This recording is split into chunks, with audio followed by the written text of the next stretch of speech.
It's Saturday night. It's, well, just gone past 20 past 6, and it's hockey night in the hangar as the somewhat streaking TSI World Berkshire Bees welcome the Telford Tigers to town, not for tea, but their second visit of the season to the hangar. Speaking of visits to the hangar, I'm joined for what is your fourth actual visit, but your first one in the commentary box tonight, as I'm joined by Anthony Russell. And Anthony, the Bees are in form. I don't know what to do. I think it's slightly mildly terrifying for a few people, but ultimately it's the product of some really solid, really intense hockey that they've played. I've said quite a lot on social media over the last couple of weeks. It's been the bloody-minded Bees. They refuse to go down this slowly turning slough into more and more of a fortress. Not getting the results on the road, but making it difficult for teams here, no matter their quality. Leeds and MK downed in the last 2 weeks. Exactly, as Anthony says, last 2 weeks have seen the reigning league champions and the reigning cup champions go down by identical 4-2 scores.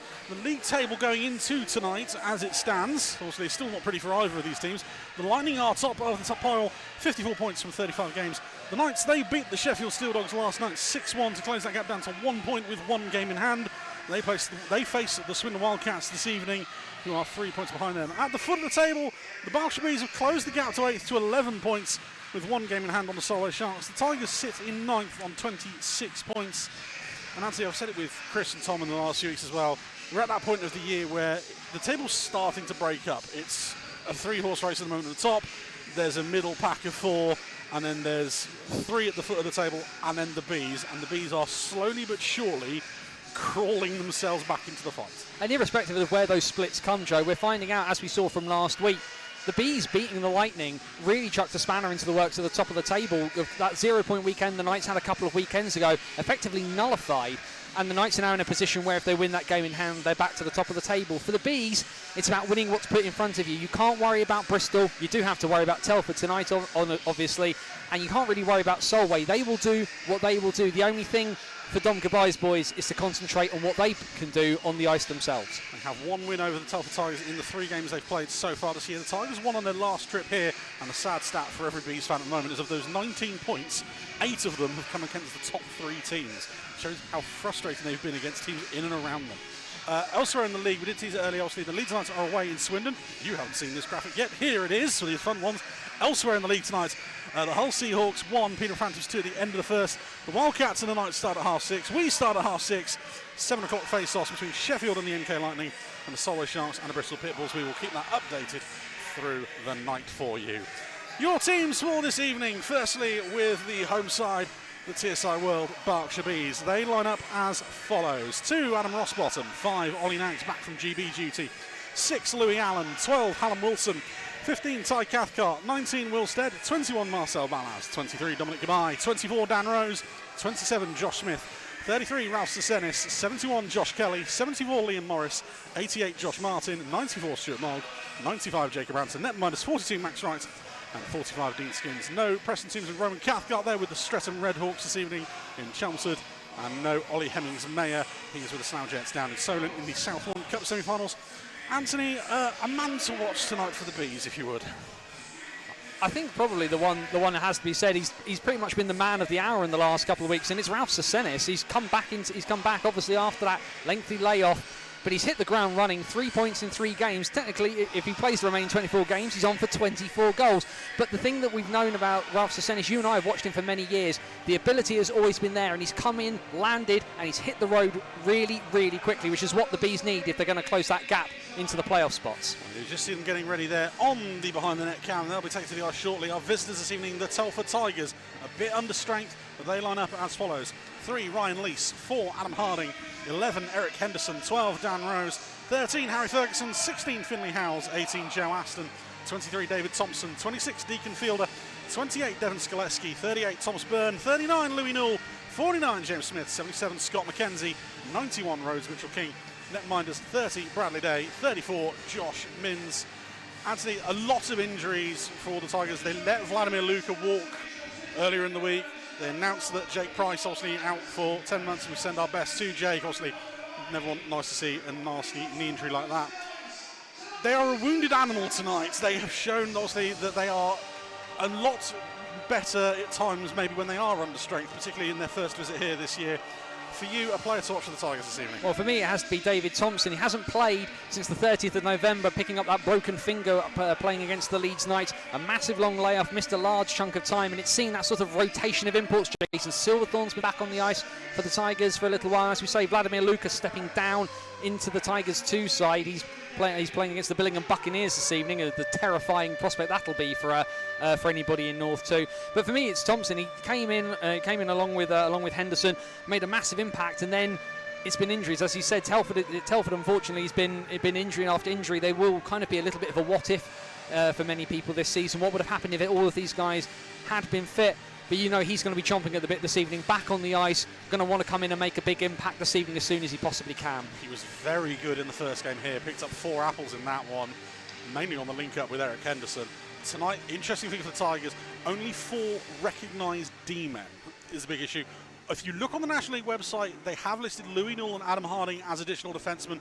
It's going to be very interesting to see how they do. Newell played D the last time he was down here as well and was very good. Harding, an experienced, but basically getting the role for the experience, I would say. Yes, very, very much so. Adam Harding, known for sort of the quality of his skating. But if there's any team that will kind of empathise with that kind of situation, it's here at the Bees. They've known to have guys that can play that utility role. Liam Morris, Jacob Ransom, these are guys that can play at both ends of the ice and be very effective. You know that you're going to get a guy like Adam Harding, quite a natural centre, but a guy who's going to be good at distributing the puck, which if the Telford are wanting to stretch the play, you know he's going to be able to put a very precise pass from his own zone further up the ice. Your officials for the evening in the Water Wings of Power, Mr. Adam Bicknell and Mr. William Yarlsmark. The lines are Mr. Pavel Olchak and Mr. Flynn Sitch Cunningham. The Tigers, obviously, since we've hit Christmas, are in the white this evening. The Bees in black. As Max Wright is ready to lead the team out for tonight's game. A crowd that has filled in nicely from the cafe, at least on this side, as Max Wright leads the side out. And we'll be back with you in about 2.5 minutes' time following the national anthem of period number 1 of tonight's game.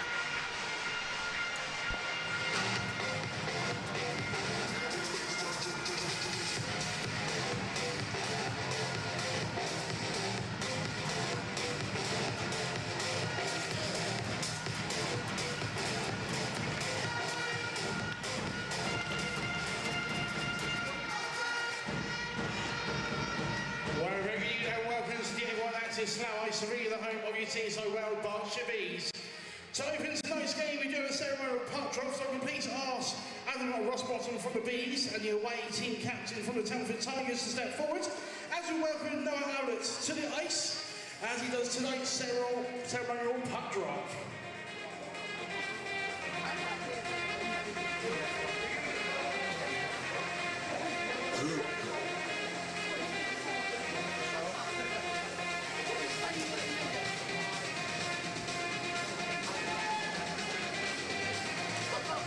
Thank you very much.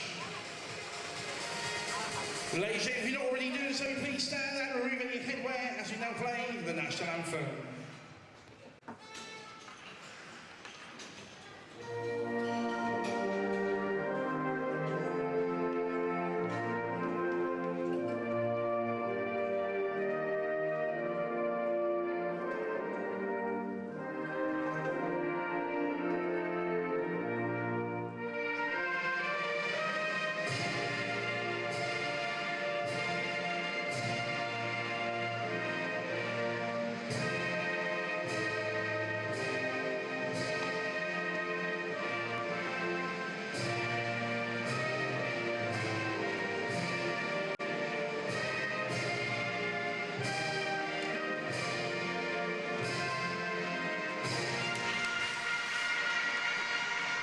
So we are almost ready for your Saturday night main event here in the hangar. Starting net minus for both teams. Firstly, the home side, the Berkshire Bees. Max Wright makes start number 30 on the season. He's an 8-18-3 record, a 907 save percentage, and a 409 goals against average. At the other end for the Telford Tigers, it's the man who starts every game this season. It's number 30, Brad Day. He makes start number 35 on the year, a 12-20-2 record, an 870 save percentage, and a 4.64 goals against average. Anthony, I'm obviously going to be incredibly biased to say Max Wright has been the best import goalie of the three this season. But at the other end, in Brad Day, you have one of the better netminders in the league in terms of Brits, one of the more experienced netminders, and obviously not forgetting a multi-title winning netminder at the other end. 2005 minutes so far this season for Brad Day between the pipes for the Telford Tigers. Almost at this stage part of the furniture, and you think of some of those other guys that have been around. That core of the Telford team is well embedded, I think is probably the politest way of putting that. But a large chunk of that, and a lot of their success over the last couple of years has come because of Brad Day. Will we see him pumping iron as he has done on occasions when the Tigers have won, when he pulls the net down and starts bench pressing it? It remains to be seen. It's certainly an interesting styles clash in terms of netminders this evening, in my opinion. Wright, of course, has faced a lot more rubber. I think over the last 5 games, the Bees are averaging just over 48 shots against. Telford are averaging just over 35 shots against. So these are two sides that kind of like to let their netminders see the puck. I think Max Wright would probably like to see a little less than he has done in the last few games, though. As Mr. Bittner calls them in. We hope you're ready at home. Get the takeaway ordered, and we are underway in period number 1 as the Tigers, well, I was about to say, get first possession. It's flying off a linesman and into the corner. Henderson collects, tries to throw it into the slot, collects a rebound off of Goodbye, goes to the front of the net, and loses the handle as he goes through the painted area. Thompson, back high, shot comes in down low. Ferguson tries to get it under control. Cathcart able to clear. Big hit delivered by Thompson. Anthony said he wanted to see an impact, and there's one on the first shift anyway. Mob, long stretch pass up the right hand wall to Ransom, tips it on as the Bees match the Tigers on a shift change. The Bees able to roll out this second unit that has been lights out the first 2 weeks of 2025 as the Tigers go offside.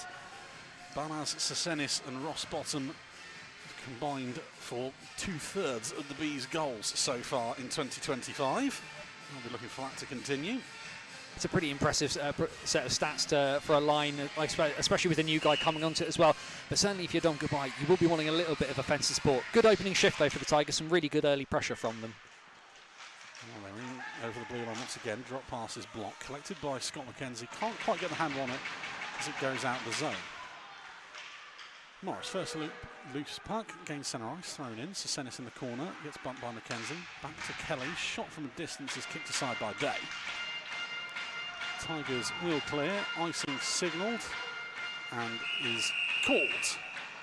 Interesting one for the Tigers that I was looking up and trying to do stats is when you call them the new Telford Tigers, as it were, on Elite Prospects as opposed to the old one. Because if you go by the games played on the new Telford Tigers part of it, Scott McKenzie will play his 300th game this weekend. So I'm not entirely confident in saying it that one because it just feels weird calling them the new Tigers records. Certainly we know Telford is very much a hockey town. I think there's no denying that. And, you know, whether it's the Tigers old or new, as Elite Prospects like to say, or the Wild Foxes or any other variant, we know there's a lot of people interested. Chance in front. I'm not entirely sure what's going on there. Goodbye throwing it across towards Stead. Mob with the puck now. Down below the face-off dart, circles the net. Nice little drop pass to Nags. Say back from GB duty. He was in Croatia last week. Probably a lot nicer there than it is in Slough. Stead, down low. That's dumped to the ice again. Put through to the Nags is tipped aside. Bees will just knock it on ahead and regain their shape. Some really solid intention there from the Bees. It just didn't quite pan out for them on that shift. A lot of good ideas. That last bit of execution just failing them.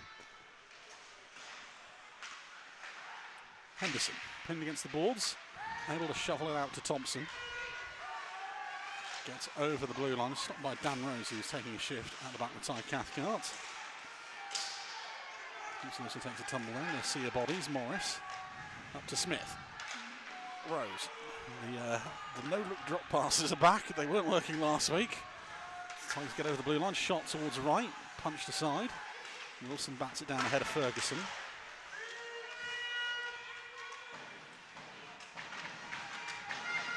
Held in the corner. Henderson does a fantastic job of shuffling it out into the slot. Shot towards goal is covered by Wright. He'll hold on. 17:15 to go. Yeah, the Tigers are very clearly coming in trying to be as physical as they can on that forecheck, and actually the Bees are answering them at the moment. What's happening though is the Bees are starting you could see them starting to get drawn out a little bit and leaving the middle of the ice free. Not something you're going to want to do with some of the shooters that they've got on this Tigers roster. Win the draw once again, thanks to Skoleski. Not entirely sure what the play was there by the Bees. It's crashed towards the net. Kelly is the highest man up ice. He'll skate at Adam Harding. Able to get past the weird saying Tigers D-man tonight. As they launch a counter. Up ice. Mogg tries to get the poke check away from Mitchell King. Down low, chance shot saved by Wright. And that penalty is going to be very easily called there for Adam Bicknell. Scott McKenzie is going to head 2 minutes for tripping. 3:19 gone. I'm going to say a veteran penalty there. He's definitely stuck a leg out just below us here on Marcel Balaz. And he will take the first seat of the evening. McKenzie there just checking with Balaz, making sure that he's all right as well. Because I think whilst Mr. McKenzie might have used some choice words there towards Mr. Bicknell as to what he thought about whether it was a penalty or not, unfortunately I think that's pretty ironclad, all things considered. Yes, the sort of trip that would come with a postcard. Bees on the power play this year, 30 goals so far, 20.69 success rate as that shot comes in off of Day. He is okay. As his helmet comes off and the whistle's blown. Tigers on a penalty kill. They've given up 42 goals this season, a 69.78 success rate on a penalty kill. The ninth best penalty kill in the national division at the moment. Definitely some numbers that they'll want to look to try and improve. It's the 9th best penalty kill up against the 9th best power play in the league. So can either of these sides improve on these numbers early in this first period? Power play numbers this year in the league in general have been somewhat ridiculous. When you look at it, I think the top 3 are all about 33%. Tigers win the draw on this occasion. That was cleared high up into the bench. The Bees want to delay a game call. I believe it's being deemed to have come off a B stick. Mr. Sitch Cunningham was very clear to make that make the symbol. There was a deflection very, very quickly on that one. Day once again just having to check his helmet. Yeah, that looked like a nasty bit of contact that he's taken right against the mask as Brad Day, but he seems all right to carry on at the moment. Tigers win another draw thanks to Thompson, but the Bees able to get the puck back quick. Down low, pass back to Sesenis, quickly moved along to Gabai. Back to Sesenis. Cycling around, trying to throw it through the paint on that occasion. The Tigers will clear and they'll come on the short-handed break. Gabai is back there, easily blown past, and a chance fired past the post by Eric Henderson. Instead, Balaz the other way. Runs into the corner, off of the boards, off the back of the net. Bees with it. Balaz again tries to find an open man. Sesenis collects the puck. Gabai winds up, fires. That one deflected wide. There's a minute gone on the man advantage, and the Tigers clear the zone. Good stuff there from the Bees in immediacy. Nothing overly complicated. Not trying to reinvent the wheel, but yeah, just missing that tip in front. Brad Day seeing the puck through traffic to start with. Gabai from his own goal line loses the handle as he crosses the blue line. And this is dangerous as well. Foot race to the puck is won by the Tigers. Balaz is going to be called for a penalty there on the breakaway chance.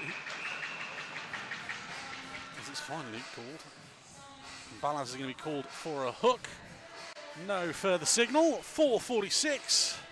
And we'll skate 4-on-4. File under necessary penalty there from Marcel Balaz on that occasion. Just one of those ones where Max Wright wasn't sure whether he was going to come out for that one or not. And ultimately, the Tigers man was about to be top of the crease, unmarked, and with a free shot on the netminder, Balaz has done what he needed to do there. So 34 seconds of 4-on-4 before the Tigers jump on the man advantage. A small moment where Louis Newell forgets to count to 5, or to 4 even in this case. Even easier for us, we don't even have to count that high. Tigers win the draw. Feels like they've won every single one so far early in this game. It's certainly very much in their favour at the moment. Smith shot kicked aside by Wright. Mogg will collect the puck. Rose over centre ice. Lovely pass across. Chance in front. Shot off the stick of Day on that occasion. Mogg.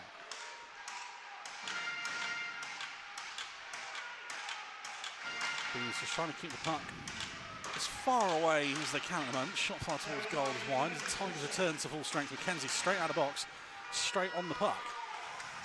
Drops off the side, dumped into the corner, bounce off of the boards, will force a cover out of Max Wright, and the Tigers will have 118 of a proper 5-on-4. Well, having given up the first power play of the evening, the Telford Tigers will be quite pleased with how their penalty killers managed that. The Bees did get a couple of looks, but nothing overly substantial, it should be said, on that occasion, unfortunately for the locals. But now the Bees have got a minute and 18 seconds to try and keep the Tigers at bay, and they've sent out a pretty heavy-duty lineup to do that on the penalty kill to start with. Tigers on the power play, 26 goals on the season, 23.36% success rate. The Bees, they've only given up 22 goals on the penalty kill, and that's a 79.25 success rate as the puck takes deflection almost up here into the balcony. I'll go for the catch. Anthony still looking at his notes. Only just to double check the fact that, of course, the Bees are the third best penalty killing unit in the division. Only Leeds and Swindon better a man down than the Berkshire Bees. Currently, less good reading as it is for the Tigers. Currently the 7th best power play. It's been one of the very few bright spots on the season as Don Goodbye breaks a stick on the face-off. That's the commentator's curse in full effect, ladies and gentlemen. Harding finds Ferguson. 5-on-4, but one man without a stick. Goodbye, brilliant block there as he tries to push Mitchell King out of the way. Chance fired back across goal. Kelly clears it back to Henderson. With a lovely pass, bouncing puck. Henderson goes to collect. Goodbye, frantic tries to go back and get a stick. There's another chance for Harding, and the Bees clear. That was really solid work there by Don Goodbye, just not doing anything, not overcommitting himself, and still managing to make blocks and try and make some plays. Lovely move over the blue line by Mitchell King. Back to the blue line. That stick still. Oh, this is another one.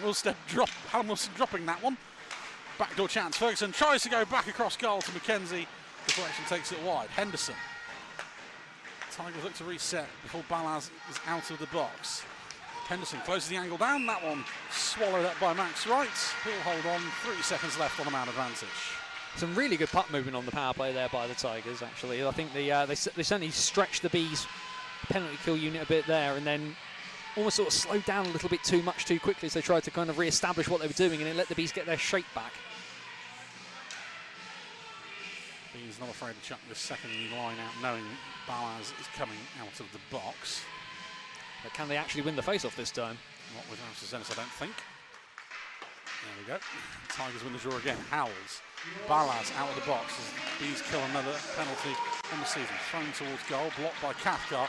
Sense will collect the puck and go the other way. Drop pass to Balaz. Balaz shot. Kick save by Day. Rossbottom unable to get a stick on the end of it. Good work by Howells. Tigers back again. Chance in front. Lovely save from Max Wright. Bodies everywhere. And it's Devon Skaleski who's the latest victim of a Max Wright save. Puck up to Mogg. Mogg over the blue line. Chance fired. That's wide. Rossbottom again. Chance in front. Balaz can't get the stick on the end of it on that occasion. That's a stick gone. That's another one gone. Nags dumps it down low. Balaz tries to spin away from the man. Finds Rossbottom. Back to Morris. Takes a deflection off a man. Rossbottom is there. Tries to find Balaz below the goal line. Rossbottom shoves it on the boards. Hold up in the far corner. Allows everyone to get a breather in. Battle finally brought out of the corner by the Tigers. High flip into the opposite corner. Foot race to the puck is won by James Smith, who holds off Ollie Nags. Another bouncing puck. Wrong footing the Bees. Balaz tries to clear, can't. Luckily Morris is there to collect loose puck as the Bees try and get a change in. Morris will be pressured by Aston. Nags chips it up to Balaz. A little hesitation. Rossbottom was carried into the boards by Field. A lovely hit. The intensity just upping for in the last sort of 60 to 90 seconds or so from both sides. The play got a little bit end to end, probably a bit more open than either coach will have wanted, but it's certainly made from some exciting action there. Icing waved off on the goodbye stretch pass. Lease up the boards. Ties over the blue line. Morris does just enough to pin his man to the boards, and another big hit gets thrown in, and this time Kelly is down, and Morris has gone for his man, which is David Thompson on this occasion, and I think he's come off a lot worse. Well, the initial hit looked like a knee to me from my angle up here. Morris has then gone in to try and hold the man accountable, but has sort of been judo thrown to the ice. Kelly is limping off in some discomfort, and Morris is still down on the ice, clutching his face. There's the initial hit. Morris is on his knees. I think this is going to be just out of camera shot on that one. You see the aftermath. 9:02 gone, and I think the only penalty that's going to be called is going to be on Liam Morris here.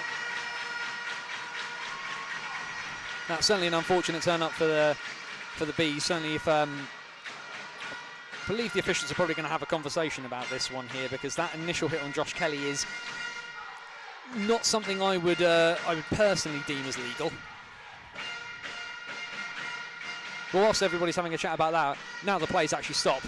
Max Wright with an absolute worldie of a save. That is the sort of thing he's been doing for the Bees week in, week out. Brad Day then makes the save down the other end. We talked about the netminders in the build-up to this, both very quickly earning their keepers. We're about just under halfway through the first period. Here is that save. Max Wright just sticking out that right leg and robbing Devin Skaleski on that occasion. It's a level of flexibility that makes me feel very, very unfit as a human being. I know. I know how you feel. Now, the conversation continues, of course. We'll wait and see what decisions are made. Kelly Morris are back on the bench at the moment. Haven't seen anyone come off of it yet. That chat is still going on, as you can see on the main camera. Well, someone's about to be very unhappy either way, you would feel in a moment. I think this is going to be just a case of Liam Morris is told to go into the box for trying to get back at Thompson. And now the linesman is trying to find him. I'm not saying Mo is trying to hide on the bench. Thompson is sent to the box as well. So there's one in for each by the looks of it. Well, if you're going to put Morris in for any potential sort of roughing call, you'd have to put Henderson in as well, because with all due respect, Liam Morris didn't throw himself onto the ice on that particular occasion. 9:02 time of the penalties. We'll confirm them when we can as we wait for any official announcements. Coincidental minors will stay 5 on 5. The action moved to neutral zone, which is fair enough from what I understand of the rule books, which is very little apparently. Tigers win yet another draw. Pushed up ice, Park straight to Dubai. Right, cuts inside Skaleski. Gets centre ice, dumped towards net. Mitchell King collects.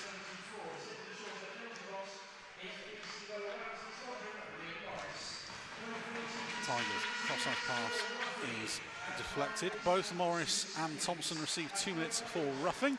That pass is deflected out. Heavy shot from McKenzie off the glove of Wright and into the corner. The Bees will break. Stead drops it off for goodbye. That is one of the more obvious offsides as Jacob Ranson mistimes his rush up ice.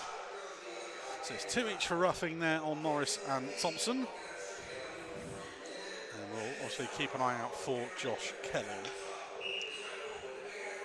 Certainly given the circumstances, if the officials were not wanting to call the initial hit, leaving it, coincidental minors is probably the sensible. Yeah, certainly the fairest thing to do in that sort of circumstance.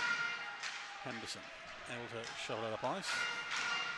You see Kelly on the ice, he's skating a little gingerly. Yep, Kelly is back out. Time to try and clear it. Henderson, that one is even more offside than the Jacob Ranson one, completely facing the wrong way over the blue line as the pass came in. All gotten a bit scrappy in the last minute. Innovation is the creative start of excellence, as somebody once told me. So you never know. You never know. Although getting called offside is probably not the best way to go about it. Tigers win the draw. Take a shot every time I say that the rest of the game. Ballas tries to find Ross Bottom. neutral zone battles between the two sides. It's a theme of any game here at the Hangar, a very narrow neutral zone. Shot on net is held by Wright. Ferguson with that one. Sesenis loses a tyre on the kickboards. And you should generally try and keep your skates on the ice rather than the dasher is what you would normally try and go for. Telford definitely leading in the shot count so far in the initial stages of this one, but they're all generally ones, bar the massive split save that Wright did, they're all generally ones that he's been able to see quite easily. He's not generating much, as Anthony says, as Rose clears it up to Wilson, gets centre ice and dumps it ahead. Icing call, that one feels very close, but no arguments being given by the Bees tells me that probably was icing. Well, for those we say that, Mr. Mogg immediately looks at Mr. Sitch Cunningham and has a brief conversation with them about it. So now having an even longer conversation about it is Josh Smith. The competitive nature of athletes, you're always gonna ask the questions, even if potentially maybe not in the most polite of ways. Face off to the left of Wright. Won by Rose. It's a Christmas miracle. And the board it goes. Smith tries to help it on its way. Shot towards goal, saved by Wright. Lease can't quite get on the end of that one as it's misplayed by Mogg on that occasion. Yeah, he almost sat up for Lease there and he just managed to overskate the puck just at the wrong minute. Mogg leaves it for Cathcart. Cross-ice pass fired to Wilson. Attempts a bump, goes into the near side corner. Tigers just do enough to clear the zone. Kelly finds Nags. Helped on its way by Wilson as the Bees go for a change.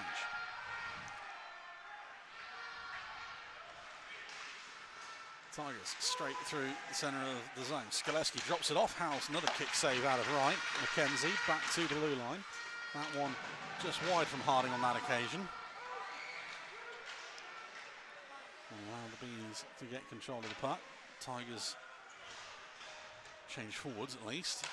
Kelly leaves it for goodbye. Long pass up ice, tipped on by Stead. Ranson will go in for it with Harding. Goodbye. And he finds Louis Newell as he tries to ring it around the boards. He's turned over down though. Good work by the Bees on the forecheck. Kelly plays it behind the net. Stead loses out on that occasion. It's been something of an attempt by the Bees to try and get the cycle going, but then as soon as they kind of get one or two passes, the Tigers are immediately managing to drive them wide and keep them on the boards, and then the Tigers are generally winning the ball battle. Yeah, they've been winning the gritty areas they needed to as they come across over the Bees blue line once again. Drop pass once more, thrown into the opposite corner. That will bounce harmlessly wide for now. Smith pinching down, gets his pocket picked by Kelly, but does a good work to get it back away from Nags. 3-on-1 battle, and James Smith has done very well there. Nags off the boards.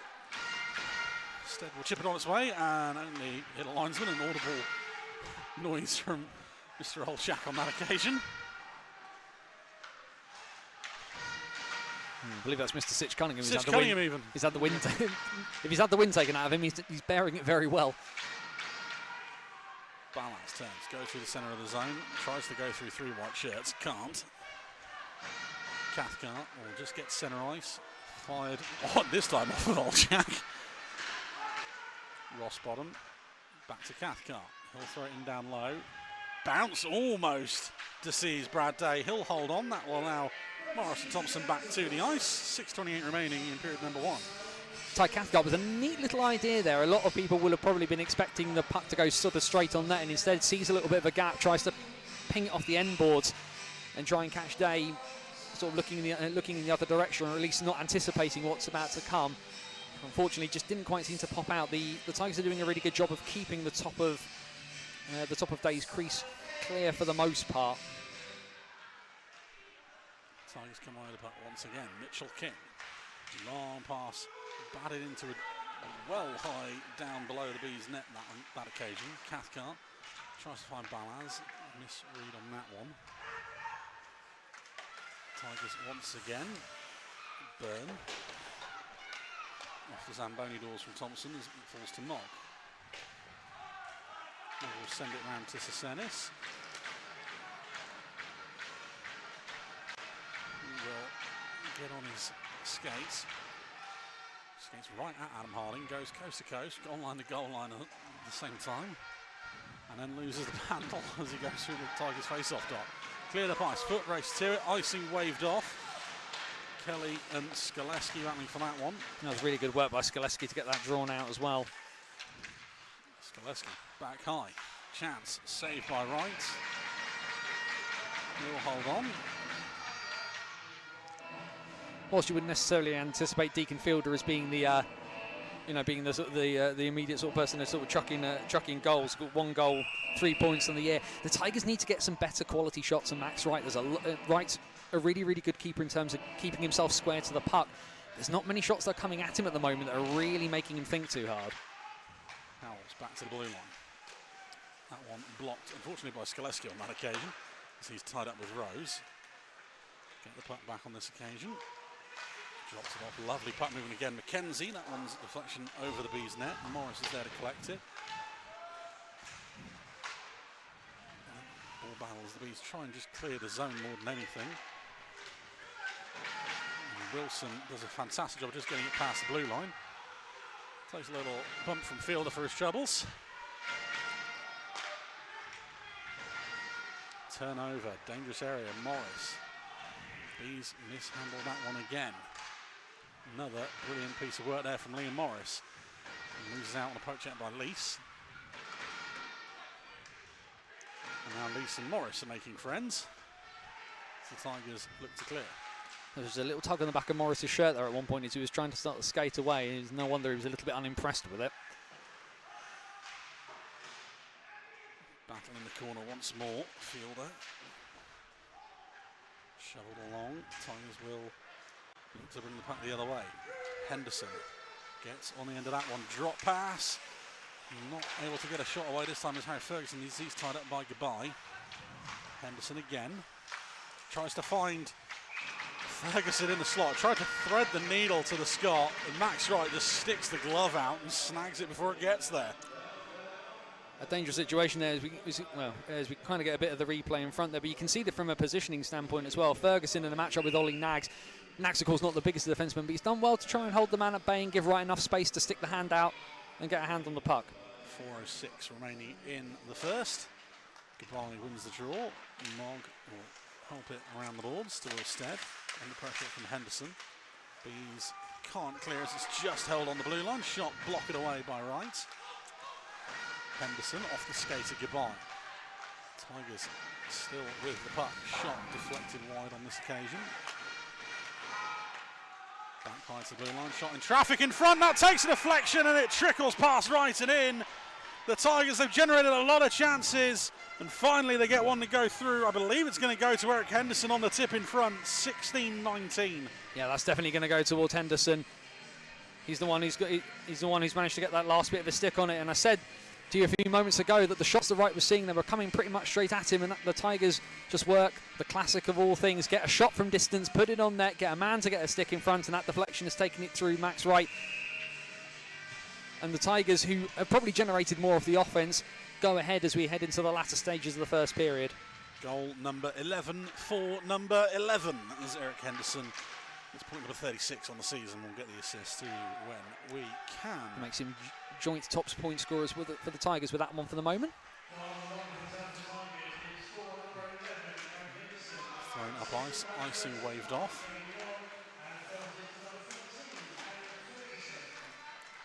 Henderson from Newell and Ferguson is the Tigers' first goal as Ross Bottom tries to battle his way through the sea of white. It's thrown up towards Skaleski again. Skaleski gets the shot off the shoulder of Wright on this occasion. Lovely pass almost to James Smith. Rossbaum there to clean up, not well enough. Another chance blocked by Sesenis on this occasion from a pinching Rhodes Mitchell King.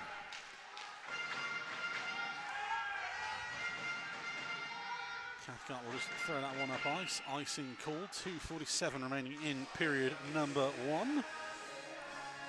Rory Ferguson, point 37 on the season with that assist. Yes, that makes him now the top point scorer. So he was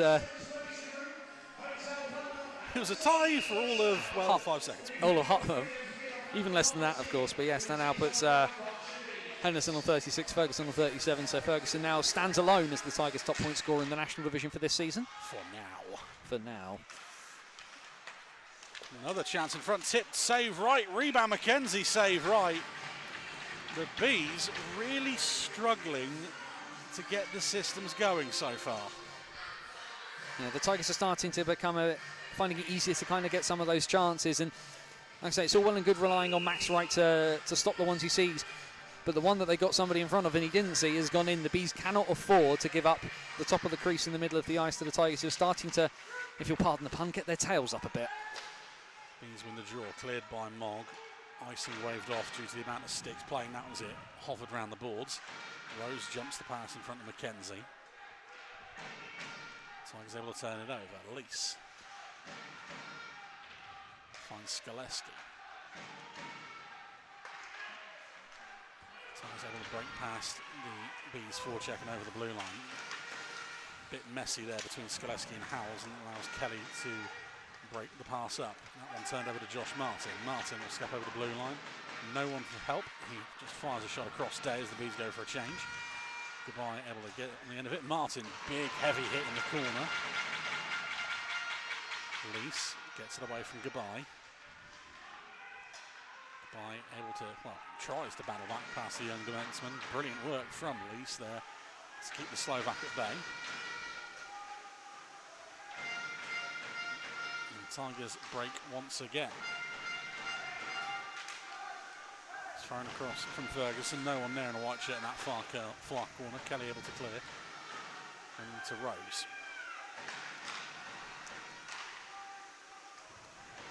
Henderson takes a huge hit from Morris. And now Thompson and Morris will have another go. No, they won't. Back to Morris. He's going to pay for this one.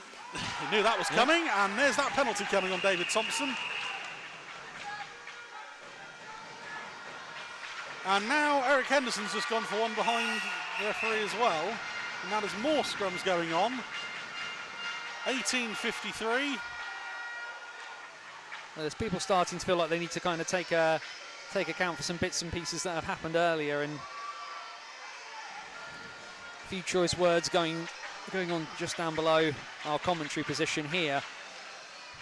And actually, really, I think both sides would probably be better served in the immediacy, focusing on the fact that it's only 1-0. Well, we've now got more people going in the box, by the looks of it as well.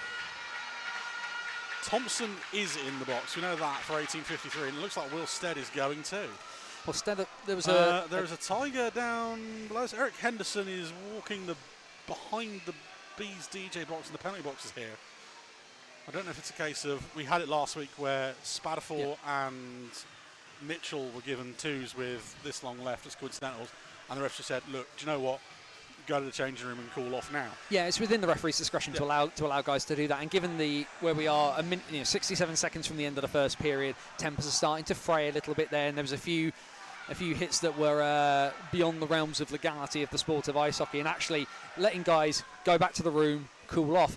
The bigger issue, of course, is that if they're letting people go off the backs of both benches, is that they will both have to walk around the same spot. I would. Well, Henderson has come back. He did walk halfway down the bench and has then walked back and is now on the ice again. So Stead in the box for the Bees, Thompson in the box for the Tigers, and I think the Bees were about to have a power play, and that's either been washed out, but then the way Balaz, Sesenis and Rossbottom are setting up seems to imply the Bees have a man advantage. Well, certainly Stead was involved in quite a bit of Something physicality else there, sort of in the sort of low slot between the hash marks there, and there was a gloved punch sort of put out. Stead is stood in the door just chirping, and I think wanting to know what's going on himself. The Bees are definitely setting out with a power play. The Tigers have only sent 4 on. There is nothing on the clock, but now there is 2 Tigers in the box. So the Bees will be on a power play for 1:07 or less to end the period. We will get the penalties to you when we can. Harry Ferguson has 2 minutes on the clock. So it's going to be Thompson 2 for the initial hit, Stead 2 for roughing Ferguson. Yeah, well, here we go. The Bees go to man advantage. Tigers win the draw again. David Thompson, 2 minutes for roughing. Harry Ferguson receives 2 minutes for charging. I think those are the wrong way round. I would concur on that particular front because it's the hit from Thompson that's initially caused the penalty. Just goodbye counted over the blue line. And Wilstead, 2 minutes for roughing. So it's been called that way round, but we think Ferguson and Thompson penalties have been put on the wrong player. Thompson should be 2 for charging for the initial hit that started it. So we are under the final minute of the first, and the Bees not getting anything going on this power play. Right out of net play as the Tigers clear. Goodbye will collect with 25 seconds to go. Tries to find Sesenis. He's able to step inside one. Pass takes a deflection. Tigers clear the other way. More tumbles taken behind the play. Rossbottom has to circle as Goodbye was hauled down. Rossbottom just dumps it into the corners. We tick under 10 seconds to go. Sesenis into the low slot. No one there in a black shirt. That will do it for period number 1. A first period that the Tigers generated a lot of offense on the Bees net, able to take the D apart, trying to get lots of shots, most of them not in dangerous territory, as Anthony says, but the one chance they managed to sneak through, a tip in front at the top of the paint from Eric Henderson, gives the Tigers a deserved 1-0 lead. Well, the thing I say to you is, of course, is the classics never die. Shot from up high, traffic in front, deflection, and Max Wright can't stop everything, unfortunately, for Bees fans. But yeah, the Tigers have generated more offense in the initial stages. The Bees just don't look like they've got it clicking in a way that they want to. The big names have been a little bit quiet so far, but that's also testament to the fact that this shortened Tigers D with Adam Harding playing as extra on defence has done a really good job of just pushing them out, pushing them wide, not even letting them get a good cycle going. Right, well, we'll see what happens in the second period. The Bees will have 54 seconds of a man advantage to start period number 2. We'll be back with you for that in about 15 minutes' time. Welcome back to the hangar for the start of period number 2. And the score is the Berkshire Bees 0, the Telford Tigers 1. Shots on goal in that period. We said the ice was tilted. It was 17 on Max Wright, 6 on Brad Day in terms of shots. The Eric Henderson tip in front. The 1 goal, and I will say this, as Nick obviously hasn't had time to change it yet, the charging and roughing calls on Ferguson Thompson have been flipped to the right way round. Cleaning my glasses was well worth it, apparently. Yes. Not your fault on that occasion, Nick. You can only do what you're told from down below. They then went and changed it. Elsewhere in the league, as it stands, of about 2 minutes ago when Nick was updating everything, it is the Hull Seahawks 2, Peterborough Phantoms 3 in the second. Swindon Wildcats 1, Leeds Knights 0 in the first. The Sheffield Steel Dogs 1, Milton Keynes Lightning 0 in the first. And the Solway Sharks 1, Bristol Pitbulls 0 in the first. Not too many goals anywhere else apart from on Humberside, but don't say it's Humberside because they get really angry when you say there's a river that goes through Hull. Anthony, that first period for the Bees was a marked step down from how they've played the last 2 weeks. The Leeds game, however, they were outshot 20-4. Me and Chris were stood up here saying how everything felt flat. Well, me and Tom were up here saying how everything felt flat, and there wasn't a lot of movement on offense. They came out in the second period, and it was like a switch had been flipped, and all of a sudden we had a game on. You feel like I feel like it's kind of the same game tonight, where the Bees may be guilty of sitting back a little too much. I think the other big thing as well is that they just don't seem to have found a way to create much in that first period at all. Knowing that Telford are playing a forward on D, and in fact, you know, Louis Newell, of course, is a utility player and he can play both ends of the ice, but he's a better forward than a defenseman. They're just not forcing them to do too much at the moment, and that's somewhat problematic. Yes, they have those performances in their back pocket. We know about that. But you do have to start generating some offense. My worry for the Bees is that they've had 2 really big games against 2 high-quality opposition back-to-back weeks. They looked a bit mentally fatigued in that first period, and I think that's possibly got to have been the worry for Dom Goodbye, for Ashley Tate, for Dan Weller-Evans in the dressing room, just reminding the guys, like, look what you did the last 2 weeks. You've got that in your back pocket, but you've got to start pulling it out of your back pocket now. The useful thing for the Bees is that Max Wright has helped them out, and they've done a relatively good job of making sure that Wright can see the puck. 1-0, Bees are well within a puncher's chance of this game so far. Telford have been good, but they're not so out of sight. The Bees are still very much in this one. Telford have been very good about getting on both first and second units in particular, and having that one forward who's able to carry the puck into the corner and hold it up for long enough to just wait for people to come to help. And something we saw a lot with Eric Henderson in that first period in particular. It feels like that game plan is working. The Bees are a bit confused. They haven't been very good on rushes through the hash marks this year. And it's something obviously a coach like Tom Watkins will pick up on and drill into his team for tonight. Certainly the one thing the Tigers, I think, have been very good at. You talk about those good offensive rushes. They've had a lot of control of the middle of the ice. The Bees are being drawn across to one side, and it's usually down that right side where the lateral pass will come across, and the Tigers' winger has a bit of extra space to allow to work into. Will the Bees shut that down in period 2? As we get underway, the Bees with 54 seconds left with a man advantage. Bouncy doors! Chance for Josh Smith in front. Saved by Day. Puck scrambled loose. Zamboni doors almost to the rescue again. Balaz finds Smith. Fired across to Sesenis. Goodbye. Smith and Rossbottom making camp in front of the net. Goodbye. Finds Sesenis. Winds up fans on that one. Rossbottom.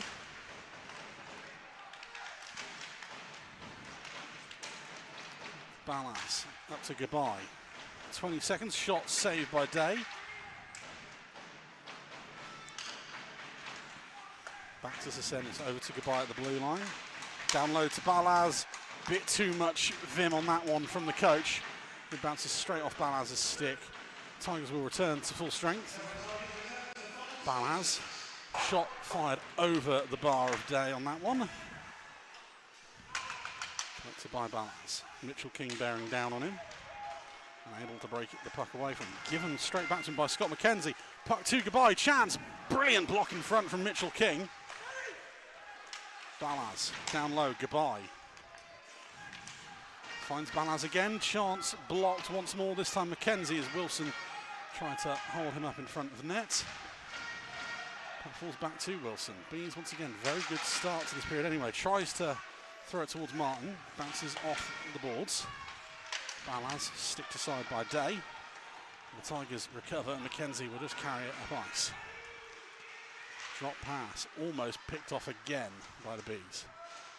Thompson tries to spin away from Mogg. Been a really solid first 2 minutes of this second period from the Bees. They just need to make sure they don't overcommit and blow too much of a position. Well, just as you say that, there's a shot, there's a pass broken up by Danny Rose, thrown in on goal, and the rebound is shoveled home, and the Tigers make it 2-0, 21-59. I'll tell you the score, it was in a sec. I'm very popular in Shropshire, I think, for a second there. That's the curse of the commentator, isn't it, that one? Good work by James Smith, standing strong at the top of the crease. Wright's unable to make the save cleanly, and it just bobbles out in front. Man on the doorstep, 2 defensemen at the wrong side of the net. 2-0 Tigers. David Thompson with his 11th of the season as he picks up the rebound. Poke that one home. If you're about to tell me 12 shootout goals don't count. No, I was about to say obviously a welcome return for him. Of course, you know, that first game back for him in a couple of months. He'll be absolutely delighted for that. He's back on the scoreboard early. 2 very similar goals for the Tigers. Shot from the blue line, a rebound or a tip in front as Ranson turns, fires and only finds Joe Aston. Aston evades the hit from Kelly. Another chance. That one, I believe, has gone down as Thompson from Newell once more. Couldn't quite hear the announcement on that one. Do apologise. Quite difficult with the sound system and a set of earphones. Rose tries to clear, only runs into Wilstead. Good clean-up work by Louis Newell on that occasion. Goodbye. Tries to go down low to Ranson in front of the net. Can't get the tip on goal. Puck finds his way back to Goodbye. Spins away from Newell. Good work once again by the Tigers D as Newell will skate it up ice. 3-on-2 the other way. Dropped off to Howells. Tries to go back across. Good battle from Howells, but it falls nicely to Marcel Balaz at the Tigers blue line. Balaz tries to go down low to Rossbottom. Not sure what the play was there. I think Balaz wanted to shoot, but just Rossbottom was just almost in his way. Balaz tries to go through the paint to Rossbottom, sticked aside by Day. Tigers will bring it clear. Skaleski almost gets in the way of that one to Ryan Lease. Bees will flip it up ice. If it bounces down, it was 2 men waiting on the blue line. And just too much air on that one.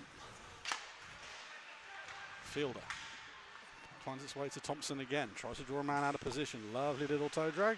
Doesn't get bitten on this time. And Thompson is going to take another trip to the box. There's a penalty call on the Tigers. Bees once again. Morris just leaves it to be touched by Ferguson. And David Thompson goes and takes another seat for the evening at 23:54. 2 minutes for tripping is the signal on that one. I mean, that was obviously the other end of the ice from our vantage point, but it did look like a trip to me, even from that far away. Not surprised to see Mr. Bicknell's arm go in the air for that one. Now, the Bees had some pretty good looks at the sort of shortened power play at the beginning of this period. They got some really, really good puck movement. They kind of need to make it count now. Big moment already in the game, and the Tigers win the draw once again. Harding will just chip it up for Henderson to chase. No D-men back for the Bees. It's 5 forwards. Henderson just kills a few seconds and dumps it in behind the Bees' net.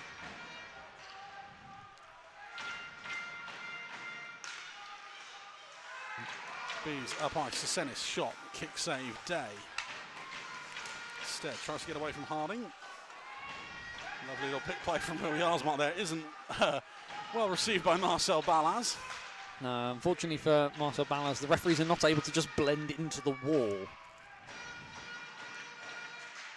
Skoleski takes the puck away from Stead. The Bees break as they turn the puck over. Sesenis over the blue line, stopped by Mitchell King.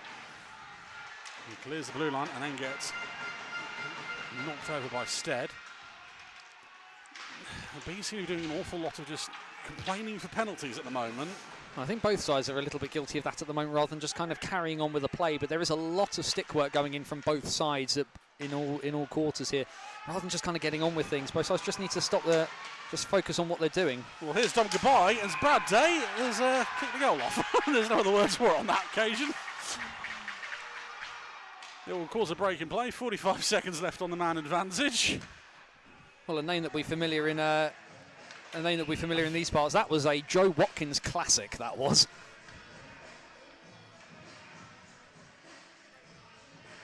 As Day has just put his skate and put his shoulder into that one. It's Day 5 on 4. 45 seconds left. Sorry, I put David Thompson's jersey number on the clock there. I do apologise. Just over 5 minutes gone here in period number 2. Bees win the draw. Mark tries to pass it off down to Rose. No one really interested. Martin able to cause the turnover. Then Smith gives it straight back to Ferguson and then collects it the turnover himself. Martin. Move round to Mogg. Tip kicked aside by Day. Bouncing puck. Mitchell King does very well to read that one. Tigers able to clear. Right out of his net, leaves it for Mogg. No Nedeljkovic moments for Max Wright in the second period here. Back to centre ice. Smith loses out to Smith. And the Tigers return to 5.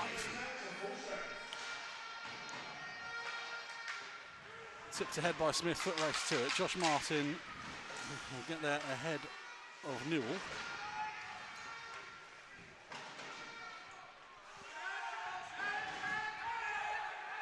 Couple of headlocks going on here between Martin and Smith. Martin skates to the bench. Newell will carry it up ice. Cuts inside. Lovely little move. Tries to find Scott McKenzie down low. Forces another save out of right. Shot from McKenzie from below the goal line is off the side of the net. Rose to McKenzie again. Tipped on ahead. Bees unable to clear on that occasion. Will do now as it goes through Ranson's legs. Blown tyre for McKenzie. That leaves the Bees with a 3-on-2. Ranson drops it off the Cathcart. Back to Jacob Ranson. Tries to go for the fancy backhand lob over Day.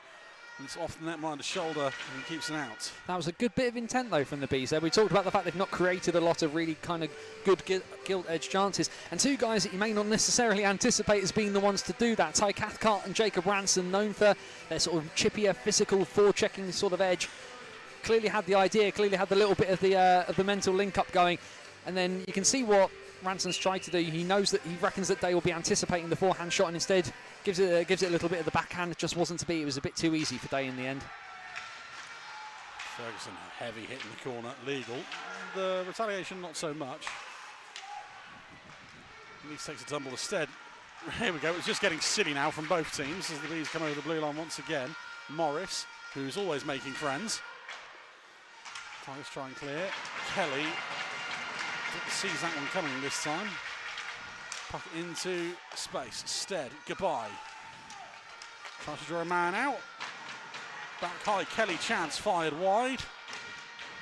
Henderson will get there ahead of Goodbye. He finishes his check. Icing signal, but the Bees will get there comfortably. Yeah, physicality part of the game, but it was just getting a bit silly. Big chance now. Lovely pass. Sasenis in. Lovely save, Brad Day. And that's what you want out of your netminder. Big moments like that. He's not been massively tested at times today, Brad Day, but just a great bit of anticipation. Sees Sasenis open the body up, knows that he's going to aim for the bottom right-hand corner and just manages to push himself across. And he makes the save look textbook in the end. Keyword there being anticipation. You see it on the replay. Day's moved across before Sasenis has even shaped up to shoot. Mind-reading abilities from, I suppose we can call him veteran netminder now, can't we? I think we can do. He may not like us for it though. Nags a shot. Tip from Sasenis. Trickles wider than net on this occasion. Back to Mogg at the blue line. That shot blocked. Sasenis is there. Spins away from Mitchell King. Finds Balaz. Balaz a shot. Blocked aside by Day. Sasenis trips over a stick from Harding. Comes off the worse for it and is skating some discomfort back to the bench. Smith over the blue line at the other end. Tries to throw it down low. That one off the stick of right. He'll hold on and let the Bees get a change in. I don't even see what happened to Sasenis there, but it just looked like an awkward landing more than anything. Yeah, almost like he sort of stepped on a stick or stepped on something. He just went down very, very hard. That's not a sight that anybody will want to see as a guy having to go off hurt. That was much better from the Bees. Intent, direction, some real sort of attacking potency there that they kind of lacked through the first of the 27, 28 minutes of this game. If they can keep that sort of thing up, because Telford started to get stretched there and they were not comfortable. Mackenzie keeps that one in at the Bees blue line even, sorry. Morris behind the net. Loses the puck on this occasion. Puck back to Rose. Thrown towards goal again. That one off of a body in front. Bees will try and clear. Danny Rose tries to go for the interception but can't, and icing is called. I must say, given obviously he missed an entire season last year, Danny Rose doesn't look out of place once again on that Tigers blue line. It was weird seeing him not there last year. He's been one of those names that's just been around for so long, and you can kind of, he's the sort of player that a bit like Dan Rose here, of course, the sort of player that maybe does not always kind of get their due, but when they are not around, the big cog in the machine that they are missed, and he's just that calming presence, especially on a team this year that has conceded a lot of goals. Having that sort of a veteran D-man around is huge. He's over the blue line again. Cathcart's shot, that's in the shoulder of Day. He'll hold on. Lovely work from the former Slough Jet defenceman as he forces a save out of Day on this occasion. And Cathcart again, they're being brave enough to, really step in, really try and get some, generate some offense. If it's going to be a struggle for some of the top end guys, someone's got to step up, that next man up mentality for someone to get the goal. And it's been a pretty industrious night from Cathcart so far. He's win the draw, but it's broken up by Ferguson. Rose tries to clear. Newell will carry it over his own blue line, tries to go back to Ferguson as everyone seem to pick him up. Coming together there between Ferguson and Kelly. And the Bees will clear. Goodbye. Chips it ahead. Stead in on goal with Newell for company. Will Stead, lovely move from Stead, but not quite the finish on that occasion. Ferguson tries to go through the centre again. Puck finds its way to Henderson. Turns fired cross ice to a wide open man. That's behind him though. Goodbye is over the blue line. Don Goodbye with a chance off the side of the net. Maybe caught a bit of the stick of Day on the way through. Henderson cleared again to Thompson. Drop pass finds Ferguson. Henderson with a chance. That one saved by Wright. More coming together this time between Mogg and Henderson. More conversations. And Josh Kelly again feeling that for the second or third time this evening he's had his stick slashed out of his hands. Here's that chance of Will Stead. And this is where that Bees league worst shooting percentage starts to show. They only convert on 8.79% of chances, which is a league low. The average is around 10.5, 11 this year. And it's key situations like that where maybe other teams are just a lot more clinical in those situations than the home side are. And you take the numbers, you take the pure numbers out of that element as well. Just the fact that you know the very basic number of just the low amount of goals that the Bees unfortunately have scored across the season. Guys will hold their sticks tighter. Those chances but feel like they're falling fewer and far between, and you start hooking the shot a little bit more. Hockey's such a mental game. We talk so much about statistics, but ultimately sometimes the big game has to be won in your head before it can be won on the numbers. Sesenis back on the ice for the Bees, should say, on this shift. Harding long stretch pass, tipped up into the bench by Finley Howells. Neutral zone face-off on that one, 9.5 to go in period number 2. It's one of those things I always say that, confidence and momentum do funny things in sport, and they've had a lot of confidence the last couple of weeks, and should have had some momentum, but at the moment, a little bit of a struggle. You feel like the Bees just need, I'm sorry to start throwing out hockey cliches, the Bees just need a bit of a greasy goal. They just need they just need a bit of a horrible scramble in front, and you just feel like it will just perk them up a little bit. Harding throwing up ice. No one there in a white shirt. Sesenis will go to collect. Bees the other way.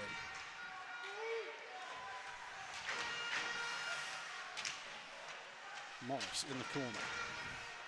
Takes a hit from Harding, straight back up to his feet on this occasion, finds balance. Back to the blue line, Sesenis, chance, blocked by Mitchell King. Mitchell King will collect.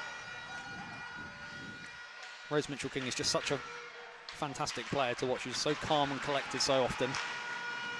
Shot saved from Day, rebound falls to Rossbottom, can't quite get under control. Ballas tries to shovel it in from the side of the net, and it's another good recovery from Mitchell King and Day. Sesenis. That's a return pass. Fires a shot. Blocked by Mitchell King. Rossbottom battling, tied up by Ferguson. Harding will help clear it with Smith. As I say, Rose Mitchell King, arguably one of the best team men in the league, but does, of course, know that he can't go any higher because he has got that dreadful sickness known as being British and trying to get in the Elite Ice Hockey League. Shot from the point is saved by Wright. He'll hold on with 8.05 to go. There's a few words exchanged in front of net. Max Wright flicking the stick out there, felt the forward was a little bit too close to his paint there, and Ferguson can probably feel a little bit aggrieved. He's got the right to go to the net. He wasn't necessarily expecting a little tap across his shin pads there. But we can see the chance on the replay here. And great work by Ballas and Rossbottom to just try and craft something out of it, but yeah, that last shot from Rossbottom, he just turns on the sixpence and just hooks it wide of the post in the end. Face off to the left of right. As I say, 8.05 to go in period number 2. I was going to say it's all twos across the board for in the trunk now. Swindon now 2-0 up on Leeds. Solway now 2-0 up on Bristol. Turnover on a stray pass from Smith. Fielder off the boards. Puck finally falls to a Bees stick. Tries to find Wilson. Foot race to the puck. Icing will be waved off. Fielder gets it. Round the ball to Lease. Ferguson. Fielder, lovely move to get past Rose. And offside on Henderson as he loses his footing coming over and off the bench. Not quite the thing you expect from Deacon Fielder, and after all that, his forward's gone and played the entire play offside. Just as he was about to score as well. Of course. I'm sure he won't mention that on his Twitch stream during the week at all. How much has he paid you for that plug? One gifted sub. Checks in the post. Tigers collected in neutral zone. Newell. Rose throws that one on goal. Wright will have no option but to hold it, given the white shirts bearing down. And 7:19 remaining. We've got into that part of the second period where it's all starting to feel a little bit bitty. And I'm not quite sure who that benefits more at this particular point. Obviously the Tigers are up on the scoreboard, but when things kind of get a bit like this, it can really benefit one side or the other, but they kind of have to embrace the chaos a little bit, as it were. Puck held against the Tigers bench. Finally brought away from that battle. Thrown ahead. Stead, shot fired over everything, kept in the blue line by Morris. Tipped on by Kelly, wasn't expecting the pass. And Skaleski called offside at the Bees blue line on that one, jumping the gun ever so slightly on that occasion, as deemed by the linesman. Enthusiastic signalling by Mr. Sitch Cunningham there, embracing the performance of the role. Requires a bit of showmanship.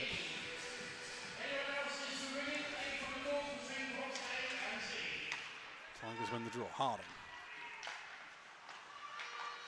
Shipped head Sesenis. Loses out to Harding. Harding over the blue line. Draws a penalty on this one. I think it could be Kelly or Morris on this occasion. Both back there. The Bees will tap it up. Brad Day is interfered with by Pavel Olszak as he tries to get to the bench, but the Tigers on the man advantage. 33-30 the time of the penalty. Liam Morris believes he's going to sit 2 for cross-checking. No, hooking was called. Changed his mind. 2 for hooking on Liam Morris on that occasion. And the Tigers back to the man. There was certainly a stick up in the into the play there. I can see why the officials will have called it on that one. But ultimately just a bad time really for the Bees to take a penalty, just as they were really kind of establishing themselves much better in the game on a much more even footing, and now they're a man down. Yes, we know that penalty kill statistically league wide is good, but you still don't like having to play without that extra man. Shot blasted on net, saved by Wright, puck bobbles through and luckily wide of the net for the men in black on this occasion.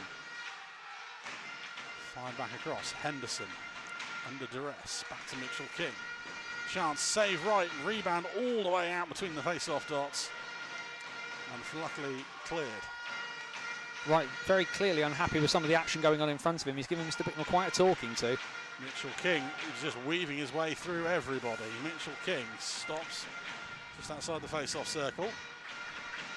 That's the return pass. Harding. Chance into the glove of Wright. He'll hold on. Ferguson snapping that one on net. Yeah, everything just sort of the lane just kind of sort of opened up for Wright to be able to see that one in the end. We can see some of that. That's how close that was. That's the outside of the post. That got very, very close to being number 3 for the Tigers, but ultimately the iron work has assisted Max Wright on this occasion. Bees win the draw. Lucky roll off the plexi. Carries it the length of the ice. Day settles it down for Rose. Chips up ice. Lovely little turnover from Goodbye. Goodbye with a shot. That's off the shoulder of Day. And Rose able to get there ahead of Stead. He takes a nasty looking tumble against the plexi.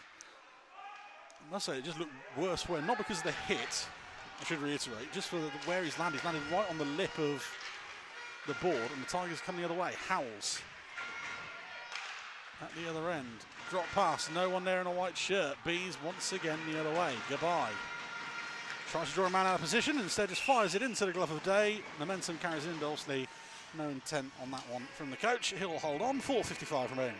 Yeah, that hit on Stead as well. He was sort of off balance a little bit as well, so his legs sort of flown up into the air. No sort of malicious intent there from James Smith, another guy known for his physical edge there, as he just assisted Dom Goodbye away from Brad Day. Probably wasn't needed of all things considered. Dom Goodbye had stopped and was quite clearly all right with not going any further. He's in the draw. Mogg back to Kelly. Shot tipped from Rose. Day able to get the stick down, protect the 5-hole on that occasion. Please throw it in. Dump and no chase on that occasion. Mitchell King will carry it up ice. Henderson leaves it for Balaz. He's not on his team. Bees return to full strength. Ferguson. That pass broken up. Sesenis chips it on ahead. Kelly forces the save out of Day. Morris there on clean-up duty. Loses out to Ferguson. Falls to Balaz. Balaz shot, save Day. Rebound out. Once again, Henderson recovers. Really Fired good across. That should have been a too many men call. Harding the other way. In on Henderson. Henderson chance. Scores! Wright takes a tumble. Tigers get a third. 36 minutes on the clock. And this could be bad for the Bees. Well, that was a real sort of comedy of errors. You can see there, Balaj again just trying to. Well, he almost got into a rugby tackle at that point to try and stop the man. But that's really, really solid work to just maintain your composure in the moment. But the real big issue here for the Bees, that entire thing has crashed into him. It's a lovely pass over to Henderson again, and he fires it home as he's bundled into. That's goal number 12 of the season for Eric Henderson. I'm not entirely sure what the Bees fans are complaining about. There's nothing wrong with the goal. And the hit wasn't from a Tiger. No, unfortunately for Bees fans who feel like there's any issue on that play, that unfortunately is Marcel Balaj sort of doing his best impression of Alona Mar. That was a rugby tackle and a half in an attempt to deny the goal. Really, in that kind of sense, if that's not gone in, that's probably heading towards a penalty shot, if we're 100% honest with ourselves on that one. But just a quick break up the ice. A real kicker for the Bees there. Some really, really good attacking play, and then just out of nowhere, Tigers are straight up the ice. A great bit of strength from the man. Fends off, like I say, literally being held on to bodily and being crashed into the net. 3-0 Tigers. It just shows the difference in being clinical. Once again, Mogg with the puck now. Wright is obviously still in the pipes. We will obviously keep an eye on him. Stead, right at hit from Ferguson. These break up ice, chipped ahead, Rose. And come around to Wilson.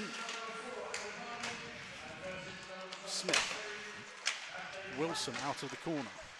Fired across. Martin back to Mogg at the blue line. Mogg into a bit of trouble. Back high, Wilson. Lovely little move to get inside one. Down low, Martin misses on the chance. Shovels that one home. And Josh Martin gets his first back as a Bee since his return from Streatham. 36-51. And the Bees are on the board. Well, Josh Martin is now having to be bodily withheld back by someone who said something to him in there. But ultimately, I said to you that the Bees felt like they needed a greasy goal. It's popped out in front. And Josh Martin on the, that's some good work by Stuart Mogg, by Hallam Wilson. And ultimately, in the end, it's Josh Martin back in the Bees jersey after some time away and is there to shovel the puck home. Bradday shutout is broken. Like I said, it feels like the Bees needed that one. They need one. They now need a second and then a third. That's how numbers work. Yep. Math not as hard as everyone makes it out, especially us. Rose throws it the length of the ice, and icing is called. It's been given to Hallam Wilson. It has been, so the goal's been given to Hallam Wilson. That's also his first as a Bee. Dubious goals panel, anyone?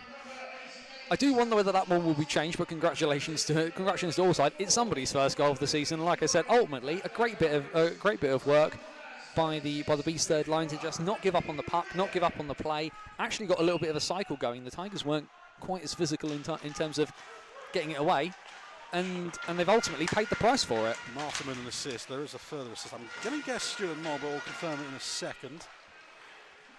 Cathcart back high, almost a chance for Ranson in front of the net. Doesn't get a stick on it on that occasion. Thrown down low. Goodbye. Wilson from Martin from Rose is from Rose listed. The third assist, the second assist. Stead gets it away from Skaleski. Good poke check by the Canadian. McKenzie the other way. Finds Skaleski as he crosses over the blue line. Shot. That's fired wide.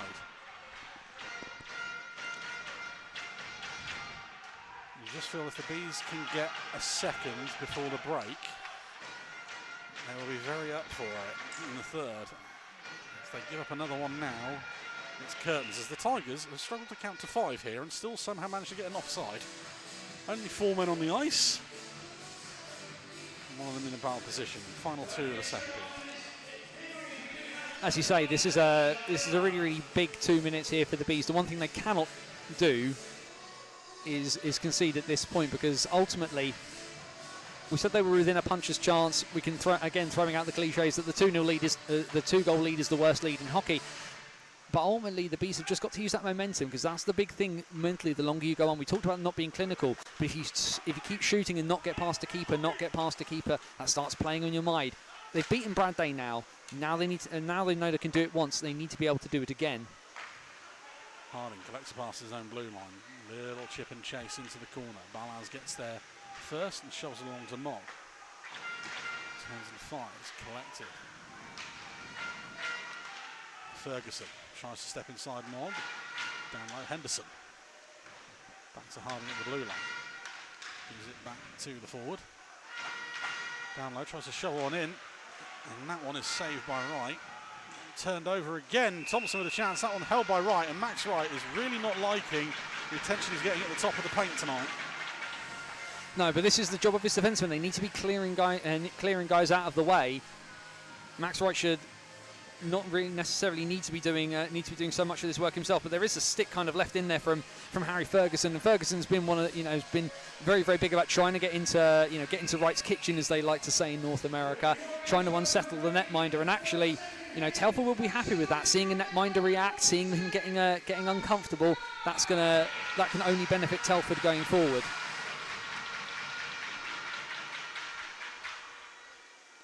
Everyone loves a fake puck drop.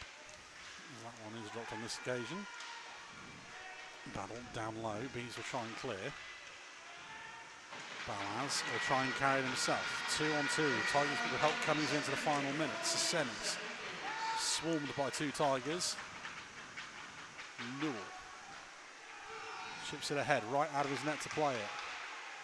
He'll try and throw it through centre ice. Sesenis will get on his horse and will try and carve out an opportunity. Spins away from Newell, kicked away by Smith into the corner. Rossbottom loses out to Rose. Brilliant battle there from Rossbottom to get it back. Smith off the boards, out the zone. That was really good work by Adam Rossbottom there, but they need to, if they want something, they now need to put a bit more intensity into this. It's all slowed down a little bit. Fired back to Balaz, 20 seconds. Lovely move once again. This time Newell as he clears it up to Howells, and now the Tigers are the team with a chance of the buzzer beater. Howells tries to draw Sesenis out of position, draws a save out of Wright. Sesenis coughs up the puck, turned over in front, scrappy now. Sesenis clears as far as he can, turns it fired on by McKenzie, and the buzzer goes to end the second period. The Bees came out swinging, but it was the Tigers that capitalised to start the period off to take the 2-0 lead. That was stretched to 3 thanks to Eric Henderson battling his way to the net. The Bees get one back on the board through Hallam Wilson. It's 3-1 after 40 minutes. And Anthony, the Bees are in this game, but they need to start converting. They do need to start converting. There's been plenty of chances. There's some crosswords. Again, Harry Ferguson and Liam Morris are making the best of friends here. It's actually Ferguson and Max Wright. Now Max Wright is having a go at Scott McKenzie as well. Well, I think there's certainly been a lot of frayed tempers at different points of this game, all things considered. Yeah, Morris and Ferguson having a chat to two Scottish lads who will always be very, very keen to say how they feel about certain things, but it's just all gotten a little bit tempestuous here. But as you say, yeah, the issue for the Bees, they have not been clinical enough when those opportunities have come up for Telford, even though that they've created chances. They've not created tons and tons of gold-edged chances or anything like that, but they have converted the ones that they've got. The Bees did get something on the board, probably justifiably so for their efforts, even if we do think it was Josh Martin who scored that goal over Hallam Wilson. But I said that they needed a greasy goal. They've now got to take any element of confidence they can from this. They still, 2 goals, absolutely not done in 20 minutes of ice hockey, but they have to make their chances count. Well, we'll find out what happens next in the third and possibly final period. We'll be back with you in about 15 minutes' time. Welcome back to the hangar for the third and final period of tonight's game, he says, hoping that we won't have overtime. Fingers crossed and all that. The score here is the Berkshire Bees 1, the Telford Tigers 3. Shots on goal for the second period, there were 10 on Max Wright, 11 on Brad Day. Goals in the second, Hallam Wilson credited with the Bees goal. Dubious goals panel, if I was allowed to be in charge of that, that's not going to Hallam Wilson. And for the Tigers, David Thompson and Eric Henderson, second of the evening at the other end. Anthony, the Tigers with a 2-goal cushion will feel comfortable. They've kept the high danger chances to a minimum, and the ones they have gotten through, Brad Day has been on top of. But you can't sit back for 20 minutes here. No.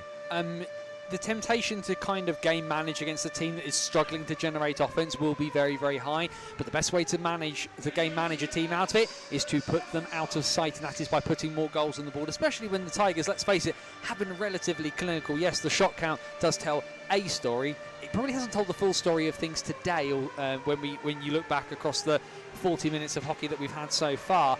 The Bees just need to generate anything. I said they needed a greasy goal. They got a greasy goal.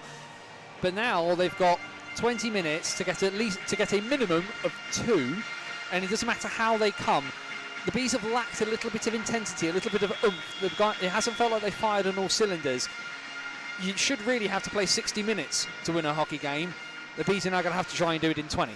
Well, we've been very good at that at times this year, as the Bees have yet to play 60 minutes of ice hockey. Nick, I'm just going to ask you a nod, yes or no. Have we got the scores from around the league, or have you not updated it yet? That one's off. Elsewhere in the league, he has got it updated. Hull Seahawks 3, Peterborough Phantoms 4. That one is final now. Swindon Wildcats 2, Leeds Knights 1. Sheffield Steel Dogs 1, MK Lightning Mill. Surrey Sharks 3, Bristol Pitbulls 1. Anthony, I think you're about to interrupt. Yes, because it's actually Sheffield Steel Dogs 1, MK Lightning 1. Björkley Nordstrom for the Steel Dogs. Martin Susters, in my understanding, has equalised for the Lightning. Obviously apologise. Nick is working on something frantically while we almost get there, and he will let us know when it's ready to go. Tigers fans and everyone watching at home, get your phones ready. The Tigers collect loose puck. It's turned over to Will Stead at the blue line. Drops it off for goodbye. Escorted away from the high danger area. Shot blocked by Harry Ferguson, who was obviously getting chirped a lot. Thanks for the touch there, Nick. I knew what was coming there. He's just tweeting out. You can see that QR code on the corner there. We'll bring that to you again in a second. Shot blocked by Kelly. Harding goes to collect it. Fans on the pass. Collected by Stead. Turned over, actually. Henderson. Drop pass back to the blue line. Chance almost to Henderson. All on his own at the back door. Ferguson spins into a hit by Gabai. He takes the puck away. 3-on-2 the other way for the men in black. Gabai over the blue line. Escorted away by Harding. Gabai with a chance shot fired over the net. Back to Kelly. Kelly just throws it into the corner where there's no black shirt. Ransom goes to collect, finds Morris. He does the same. Tigers collect the puck. Skate over centre ice and throw it into the corner. Scan that QR code on the bottom right hand corner of your screen, and you can pick man of the matches at home tonight. 4 for the Bees, 4 for the Tigers. And obviously, please vote for both teams of the 8 men listed. Anthony is going to proceed to chew my ears off for the next 3 hours on the car ride home, telling me why it's stupid that we pick man of the match after 40 minutes. If it takes us 3 hours to get back to the South Coast from here, something has gone catastrophically awry with our bits and pieces. But no, folks, do scan the QR code. Do get your thoughts and bits and pieces in. Just one for Tigers fans if you aren't paying attention elsewhere. The Tigers 2 currently 10-3 up on the Billingham Buccaneers in their first leg of their North 2 Cup semi-final. Vladimir Luka with just a 5 out of the 10 goals so far. Morris shot into the glove of Day. Yes, producer Nick behind us will keep flipping that QR code up until we've got about a minute to go, unless we go to overtime, in which case we might extend it a little longer. But then, by overtime, it's probably somebody else who deserves to be man of the match that wasn't having a good game after 40 minutes like last week. Such is the way of things. Yay, fan engagement. The Tigers win the draw. McKenzie will lead the rush up ice, chipped off his stick by Balaz. Morris loses out to Skaleski. McKenzie tries to throw it into the low slot. Howells can't get there ahead of Rossbottom. Sesenis over the blue line finds Rossbottom. Adam Rossbottom with a gilt-edged chance. Shot saved by Day. Big save by Brad Day. The sort of thing that you need him to do at crucial moments. As again, we have a bit of a coming together and a bit of a discussion. Great bit of work to just set him free. And I think Day is pretty much square to the shot, and he's done very, very well. I think Rossbottom could have done with just hooking it just a little bit, because Day's offered up quite a lot of the post, as you can see there. Going to say the C word again, conversion. Face off to the right of Day once more. Bees win the draw, and it's immediately blown dead. We'll have a reset.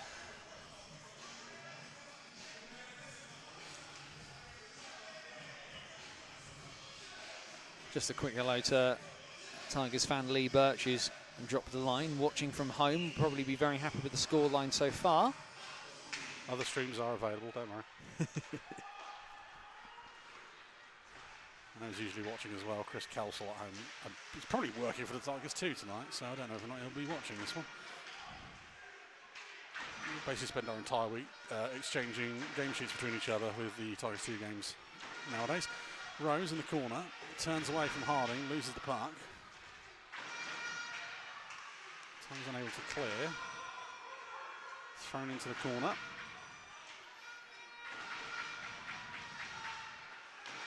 Tigers will break out now. 2-on-2 as they cross the blue line. Drop pass, shot, gong on Max Wright from James Smith. More pushing and shoving. So James Smith and Hallam Wilson now colliding after that one. Well, it's gone up a little bit high on Wright, but probably not enough to warrant a stop for the mask. And then Smith and Wilson, a couple of former Basingstoke Bison coming together at the top of the paint. We did have one last week with Will Curlin where I think it was a balance shot hit Curlin straight full on the mask and it took both straps off. It's like that one maybe didn't warrant a stoppage. Well, if you're a netminder, the one thing you want to be able to do is trust your equipment, which I think is something that will certainly help on that front. The Bees' goal has been changed on the game sheet to Josh Martin from Hallam Wilson and Dan Rose. Score one for the commentary team. Stead tries to get past Thompson and just barrel his way through into the zone. Puck finds goodbye. Draws 3 shirts over to him, Morris. Puck moves back down to goodbye. Steps inside one, poke check away by Ferguson. Ransom tries to pin the Scot in the corner. Tigers can't clear, kept in by Kelly. Morris just throwing it down low again. Mitchell King helps on its way. Stead can't get there first. Henderson can't clear through Morris. Tigers are going to do their best to just try and shut up shop here for the next 16 minutes. Long stretch pass blocked. 3-on-2 for the Bees. Ranson turns and fires to no one. Stead did a good job breaking up the breakout pass. Thrown towards goal. Scramble. Rebound loose. Brad Day. Puck still loose. And the Tigers clear. Jacob Ranson had a massive opportunity there, and the only place he somehow managed to put it was straight at Brad Day. Some good work by the stick of the defenseman to kind of minimise the amount of contact he was able to make. Mogg pushes it ahead. Icing waved off. Newell in the corner. On to Skaleski. McKenzie leads the breakout. Tries to get round Mogg. Mogg does a good job of breaking that pass up, but that's turned over to Finley Howells by Ollie Nags, and that pass goes back to the blue line. Shot towards goal. Right, gloves that down like he's a catcher. And that one will be held on. 15:33 to go. Yeah, so we will not repeat the word that Scott McKenzie yelled in frustration there, but so you can see there just that some really, really good work from well, that replay looked like Eric Henderson in front there to just tie up the stick of Ranson and not really allow him to get clean contact. You think if Ranson would have actually made more than a cursory amount of a hit on the puck, he might have had his first points as a B. Bees win the draw. Nags steps inside Skaleski. Long stretch pass. Releases Sasenis. Thrown off the side of Day. McKenzie. Two-man rush for the Tigers. Howells has to spin away back from the blue line. Skaleski just marginally went over the blue line. It will, of course, kill some valuable time off the clock for the Bees. This is the thing, if you're Telford, we did wonder whether they would try and shut up shop a little bit early here, but ultimately all they need to do, the clock is on their side, and they need to, the Bees are the people who need to do something. The Tigers are saying, you want to break us down, you need to come and do that. Rossbottom tries to throw it across the Balaz. Sasenis winds up, fires block. Rossbottom again with the puck. Finds Balaz again. The Tigers doing a very good job of just collapsing as soon as that puck crosses centre ice. And breaking fast the other way. Chance thrown back across. Finds Byrne. Given away to Rossbottom. That one's up into the Bees bench. I suppose it almost shows how confident Watkins is in his boys tonight that they can almost just close up shop now and be confident that they're not going to blow this 2-goal lead. Well, of course, the other thing as well is that the bees are going to want to come forward, need to come forward. That's going to open gaps at the back, and we've seen that Telford have been not exactly lightning speed in transition, but they have been very, very good at kind of moving the puck around, and they've been shown that they can get from one end of the ice to the other very quickly. They feel confident in the fact that when that space opens, they'll be able to exploit it, and they've been the more clinical side so far. One thrown down low. Rose spins away from Thompson.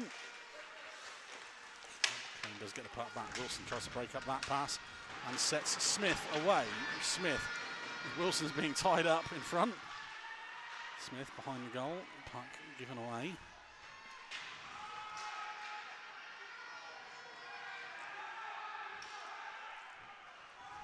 Yes, Wilson was very, very heavily tied up there. I think there were some officials who might have considered an interference call on that one because the puck was nowhere near him and he was being not quite water ski, but there was some very, very heavy contact going on. Penalty called on the bees here as well. This will be an interesting one. Tigers with it. Delayed penalty. Shot through traffic. Takes a couple of deflections. Bobbles wide. The bees will touch up. Alan Wilson gets 2 minutes for interference, as Anthony was calling it. 46-40. I don't know if we'll be able to get a replay of that one. Hallam doesn't agree with it either. Well, that's unfortunate on Hallam Wilson because he's been very, very clearly tied up driving the centre lane there, and has then been called in the other direction. And I think you and I are guilty of watching different parts of the play there because neither of us have quite seen that one. Either way, the ones in the stripes are the ones who get to make the decisions, not us, and so the bees have got to do something about it. 2 minutes or less on the penalty kill. They do clear the blue line. Don't forget, you can vote for your man of the match here in the bottom right-hand corner of the screen. Just scan that QR code there and vote for both teams' man of the matches. Vote for the Tigers, vote for the Bees. Don't be a Leeds Knights fan and only vote for your own team. McKenzie down low. Good puck movement once again by the Tigers across to Howells.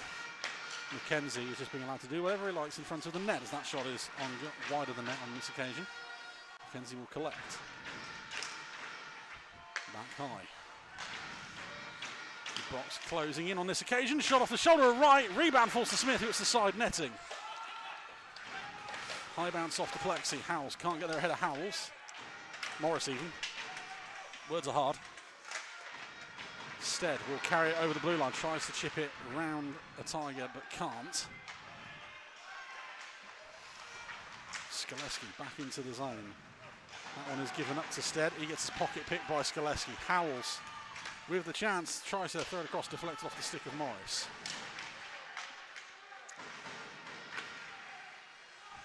Howells once again. Tries to go back door to Smith. That one broken up by Gabai. Morris tries to turn and fire. Howells does a good job of blocking that clearance. Smith loses out to Gabai. Stead will have a one-man job of just trying to clear it as far up the ice as he can. 25 seconds left on the man advantage, but if you're a Tigers fan, more importantly, 2 minutes killed off the clock. The Tigers have been very, very good at them. Also managed to completely transition the power play unit without much argument from the Bees. Thrown back into the corner to Henderson, who stands on the puck and still able to make the pass. Mitchell King down low. Henderson. Wilson about to return to the ice as that penalty expires. Howells down low. Henderson. That one blocked by Balaz.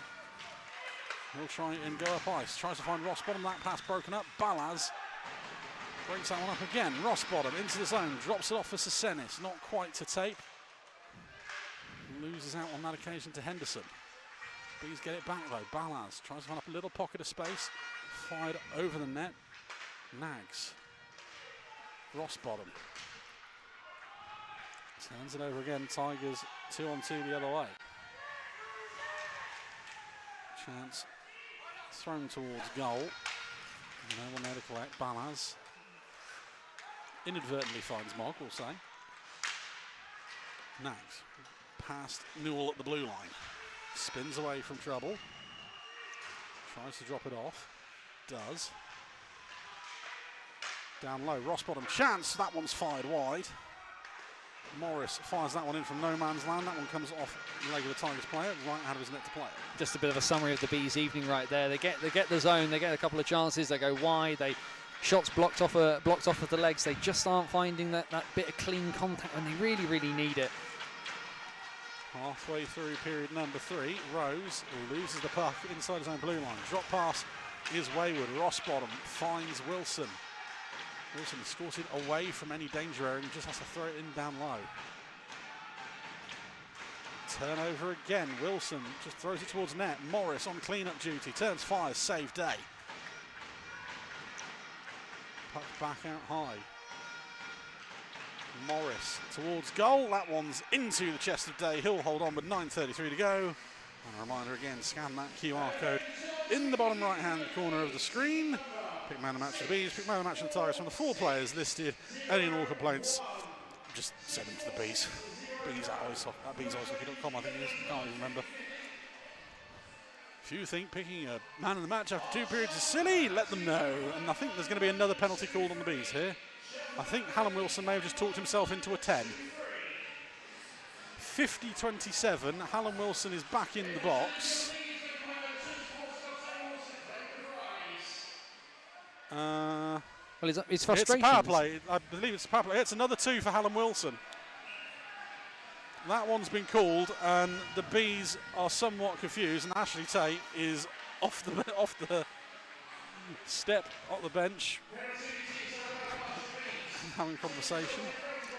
Well, certainly not the thing you want. Can totally understand Hallam Wilson's frustrations there. He was massively getting interfered with, trying to drive the centre lane, gets a penalty called against him, but rather than just dropping the moment and letting it go, he's now managed to talk himself into the box, and this is why that 2-minute misconduct's been added in, because ultimately taking a player out of the game for 10 minutes doesn't really punish the side.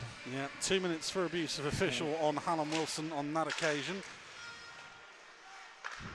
Again, the Bees, it's a case of head loss at this point. It's a hit at the blue line on Stead. Tigers with the puck. It's going to be more time just killed off the clock. And the Tigers get a goal. Even better for them as they cross the blue line. Harding drops it off. Backdoor chance. McKenzie fired wide. Rose is there to collect. Tries to find Smith in front. That one broken up by Mogg. Kelly will clear. Foot race to it. Wilstead will beat Dan Rose. Goodbye with the company. Gets carried a bit too close to the net, and Wilstead just runs it straight into the stick of Dan Rose. Danny Rose, I should say. Too many Dan Roses tonight. The idea was certainly there, and that's one of the things actually the Tigers have been really, really good at tonight. It's not been a perfect performance from Telford, of course. They've been guilty on occasions of maybe not being quite as creative as some of their fans may want them to be. But when the Bees, like you say, you've talked about it quite a few times tonight, Joe. Guys go towards the high danger areas and they're just ushered away probably a bit too easily for Dom Goodbye and Ashley Tate. Probably the phrase I've used most often this year is escorted out the club. They're just sort of collected and then just ushered away.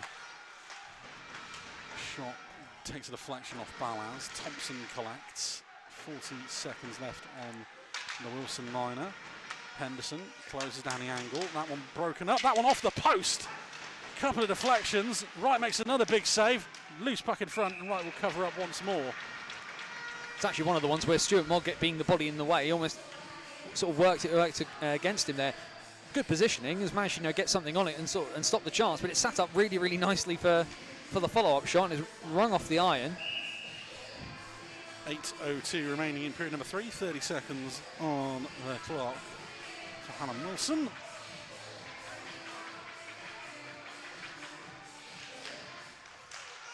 As wins the draw, Bees just clear the blue line. Tigers quite happy to let that one trickle down a couple of seconds. It's thrown up to Ferguson.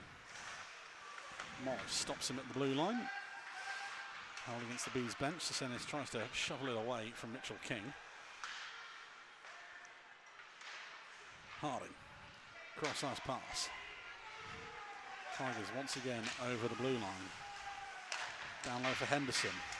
Tries to go through the slots. Sesenis collects it. And Wilson straight out of box, straight into the play. Hallam Wilson just fires a shot as he has to close the angle down, and Day gets a glove on it, makes the save. Big closing down speed of Rose Mitchell King there, very impressive. But that was a really, really good chance for the Bees, and they did all the right things, and it just didn't fall for them. Sesenis playing the puck nicely onto the forehand for Wilson to do something with it. But good work by the D, and ultimately good work as well by Brad Day, aggressively coming out to take away the chance.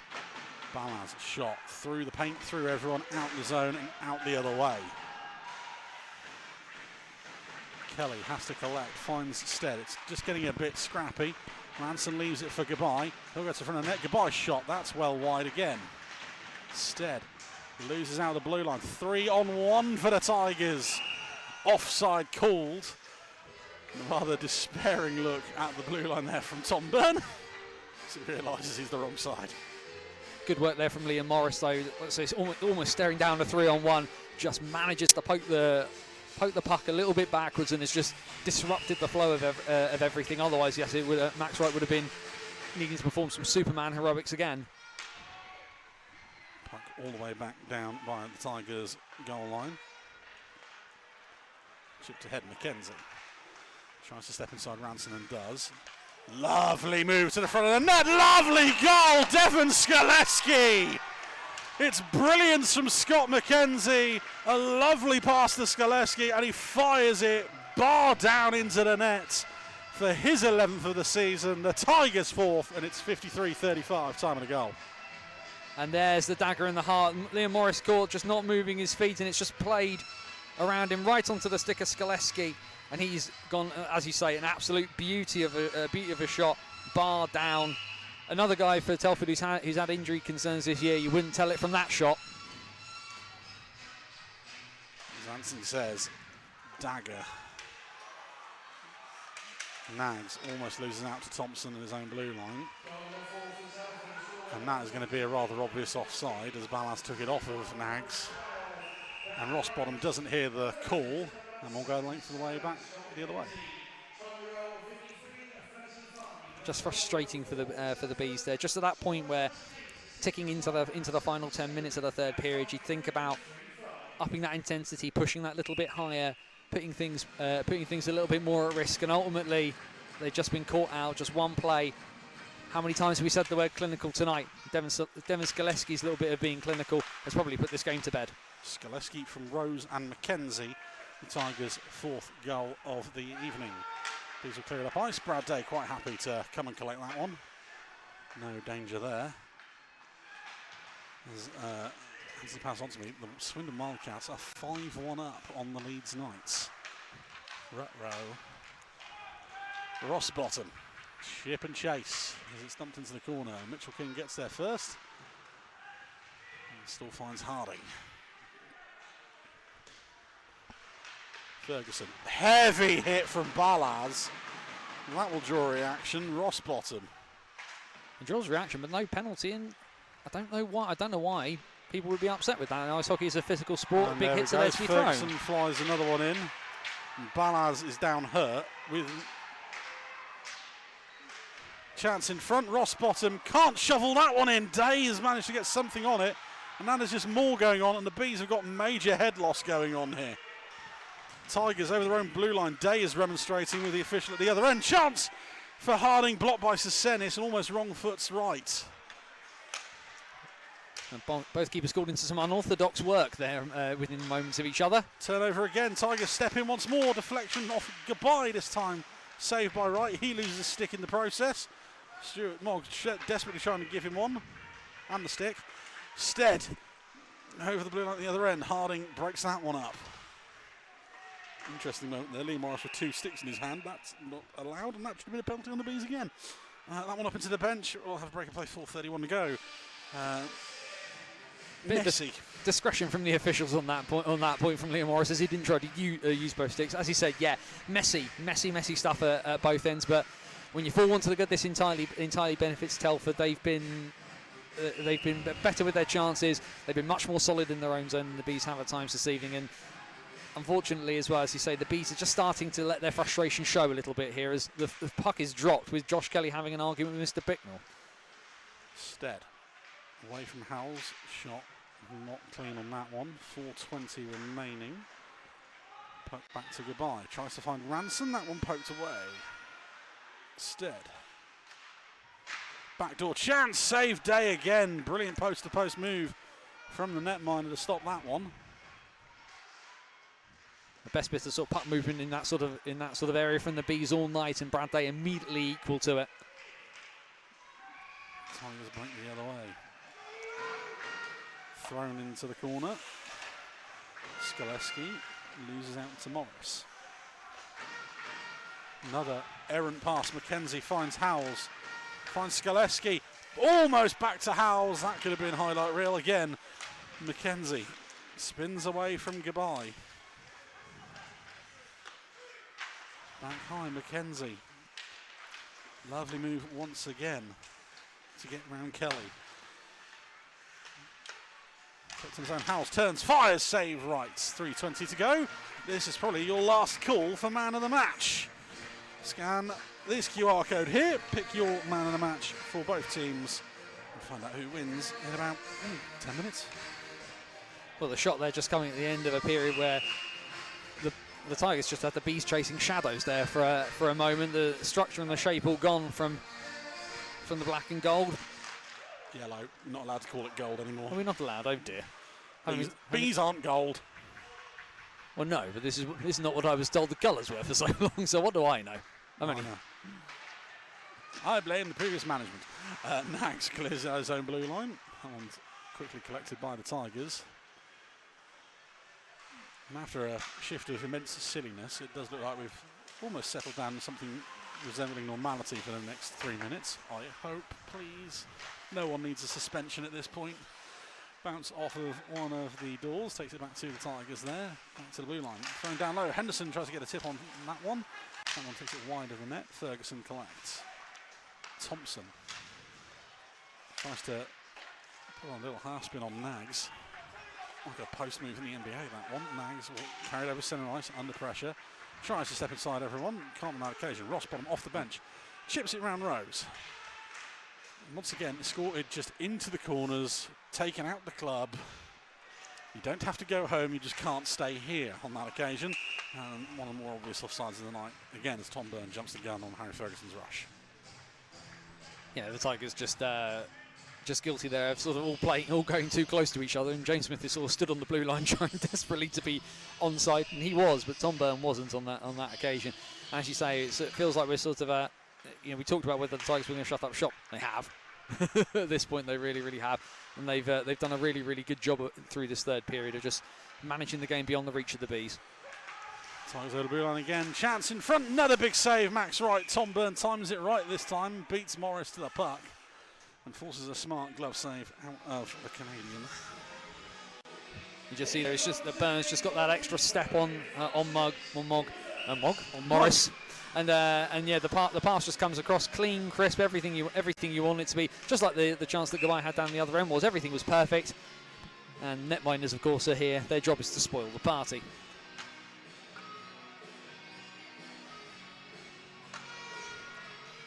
Face off to the left of right as we tick under 2 minutes. 1:55 remaining in the game. Aston putting Mogg under pressure. Puck bounces loose to Rossbottom. Balaz carries it up the left-hand side. Drops off of Sinis. Poked away off his stick. And out the zone once more. Party time already on the Tigers bench. They're going to take the 2 points tonight. Sinis steps around Smith. Drops it off for Balaz.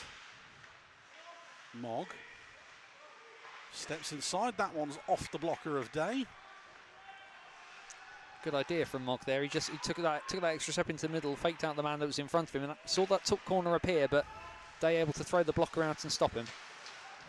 Drop pass from Fielder, not the best one of the night, as that gets chucked all the way back to the Bees blue line, and they'll just throw up ice and get a clearance, or get a change in even with a minute to go in the game. Turned over. Stead finds Morris. Morris with a shot, saved by Day and covered at the second opportunity. And given how tempestuous this game has been at times, I see Morris having to take it from backhand to forehand and just giving Day that little bit of extra time to come across. But given how tempestuous, as I said, how frustrated the Bees have been at times as well, Morris feeling discretion the better part of valor there. You think in the first 2 periods he might have chosen to go a little bit closer to Brad Day than he did on that particular occasion. Face off, won by the Bees. Stead shot blocked. Tigers the other way. Chip and chase. This time works for David Thompson. Forces another save out of right. Nags. Bumped off the puck by Ferguson. Back to Thompson. Lovely move to get it out of his skates. Thompson with a chance. Loses the handle at the last minute. Morris breaks up the play on that one. Right sat on by Henderson. And that is probably going to do for a frustrating night. Nags at the other end. 25 seconds to go. Dropped off. Ranson. Back to Nags. Goodbye. Held behind the goal. Stead loses out. The Tigers turn it over again. They'll throw it off the ice. And that will do it. A very, very good road game for the visitors. The Telford Tigers take the points once again here in the hangar. They win tonight 4-1. Well, I don't think there could be much argument in terms of the destination of the points for this evening. The Tigers have just been that little bit sharper, that little bit better throughout the course of the game. It sort of started in the first period. They were winning face-off after face-off, couldn't get them out of the zone. And then when it came down to it, when the chances came up, it was the Tigers who were able to do just that little bit of extra damage. And whilst the Bees grafted away, unfortunately for the home fans, it was all a little bit in vain tonight. Just lost some of that edge that they've had the last two home games, and all that's left for Dom Goodbye and Ashley Tate's men to do is to just try and put tonight behind them. And I mean, it's going to be a pretty tough one tomorrow night. Yes, the Bees make the trip up to what is now going to be a very, very angry Leeds Knights team for their second trip of the season. The Telford Tigers, they're at home to what will be a very, very happy Swindon Wildcats team. Those games obviously tomorrow night.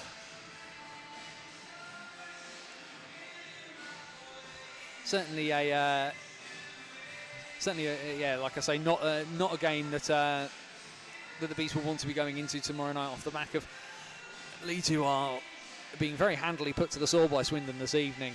The thing of course though is that whilst we've talked a little bit earlier right at the beginning of the game about sort of Fortress Slough and how the Bees have done well against the top end sides here. You don't want to counter a team out going up anywhere, and ultimately there are not many teams that have beaten Leeds twice this year. The Bees are one of them, and you don't want to. There's an industriousness to the Bees game that I think some people kind of don't necessarily give the credit for. We know, obviously, the league table does not lie. Ultimately, the Bees have had their issues this year, but they are capable of not just of generating good hockey at good moments, and they can go into that game with Leeds tomorrow knowing that, well, we can beat Leeds. There are some teams in this league that haven't beaten Leeds at all this year, and the Bees have been able to do it twice. So what the Bees will need to be is what they've not been tonight. They will need to take their chances when they come.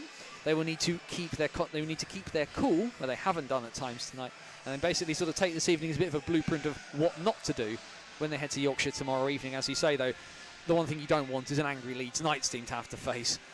Shots on goal for the third period. There were 11 on Brad Day, 12 on Max Wright in the third. As we move on to the man of the matches for this evening.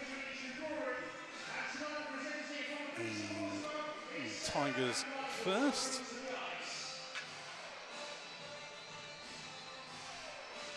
Obviously, it's a very, very long time before the Tigers are back in town. A whole 3 weeks. Which I believe I'm joining you for again, am I not? Yes, so if you didn't enjoy the commentary tonight, Duff, it's the same pair again on that one.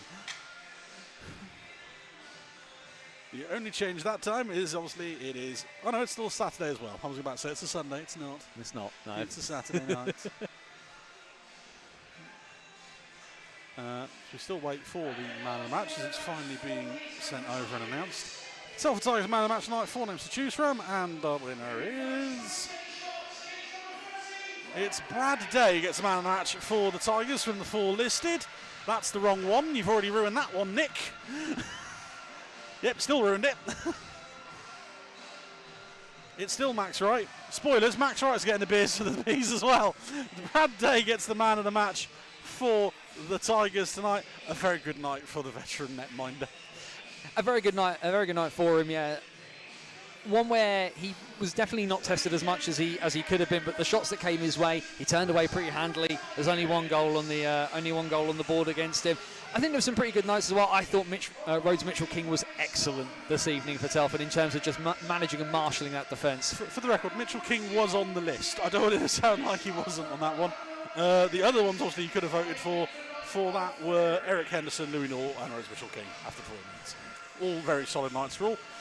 I think the other one we probably need to mention who wasn't on that list, though, was Harry Ferguson. Harry Ferguson had a really, really good game in terms of just disrupting, causing a little bit of chaos, causing Max Wright to lose a bit of concentration. You can't underestimate the value of a guy like that. And also, as well, he's been pretty productive for the Tigers this season, too. As the Tigers go off the ice, like I say, Tigers fans, thank you for joining us tonight.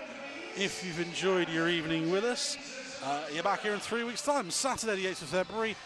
You're back in town, so is Anthony for that one. So like I say, if you haven't enjoyed this, tough, you're stuck with it for that one.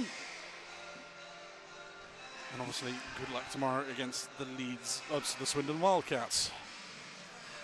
Really interesting game that'll be as well. Two teams coming off to some pretty, ultimately kind of comfortable wins this evening. It'll be interesting to see what Telford do at home with that little bit of extra confidence at their back. So let's see if you can stay. Anthony, would you like to take a guess who the man of the match for the Bees is? I do not think it would be my place to pick one over any of the efforts this evening, but I'd probably say it's Max Wright. Well, would you know? It's Max Wright. He gets the man of the match for that one.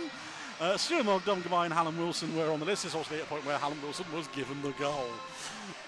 For me personally, whilst Max Wright has been one of the standout performers in the league this season for his heroic efforts, the one place I would have put my beers this evening is a player that I, at times, over the course of his career, I don't necessarily think I've given him the due. I thought Ty Cathcart tonight had one of the best games I've ever seen him play. Not a great night for the Bees, but the improvement he has shown from the last time I've seen him to the effort and the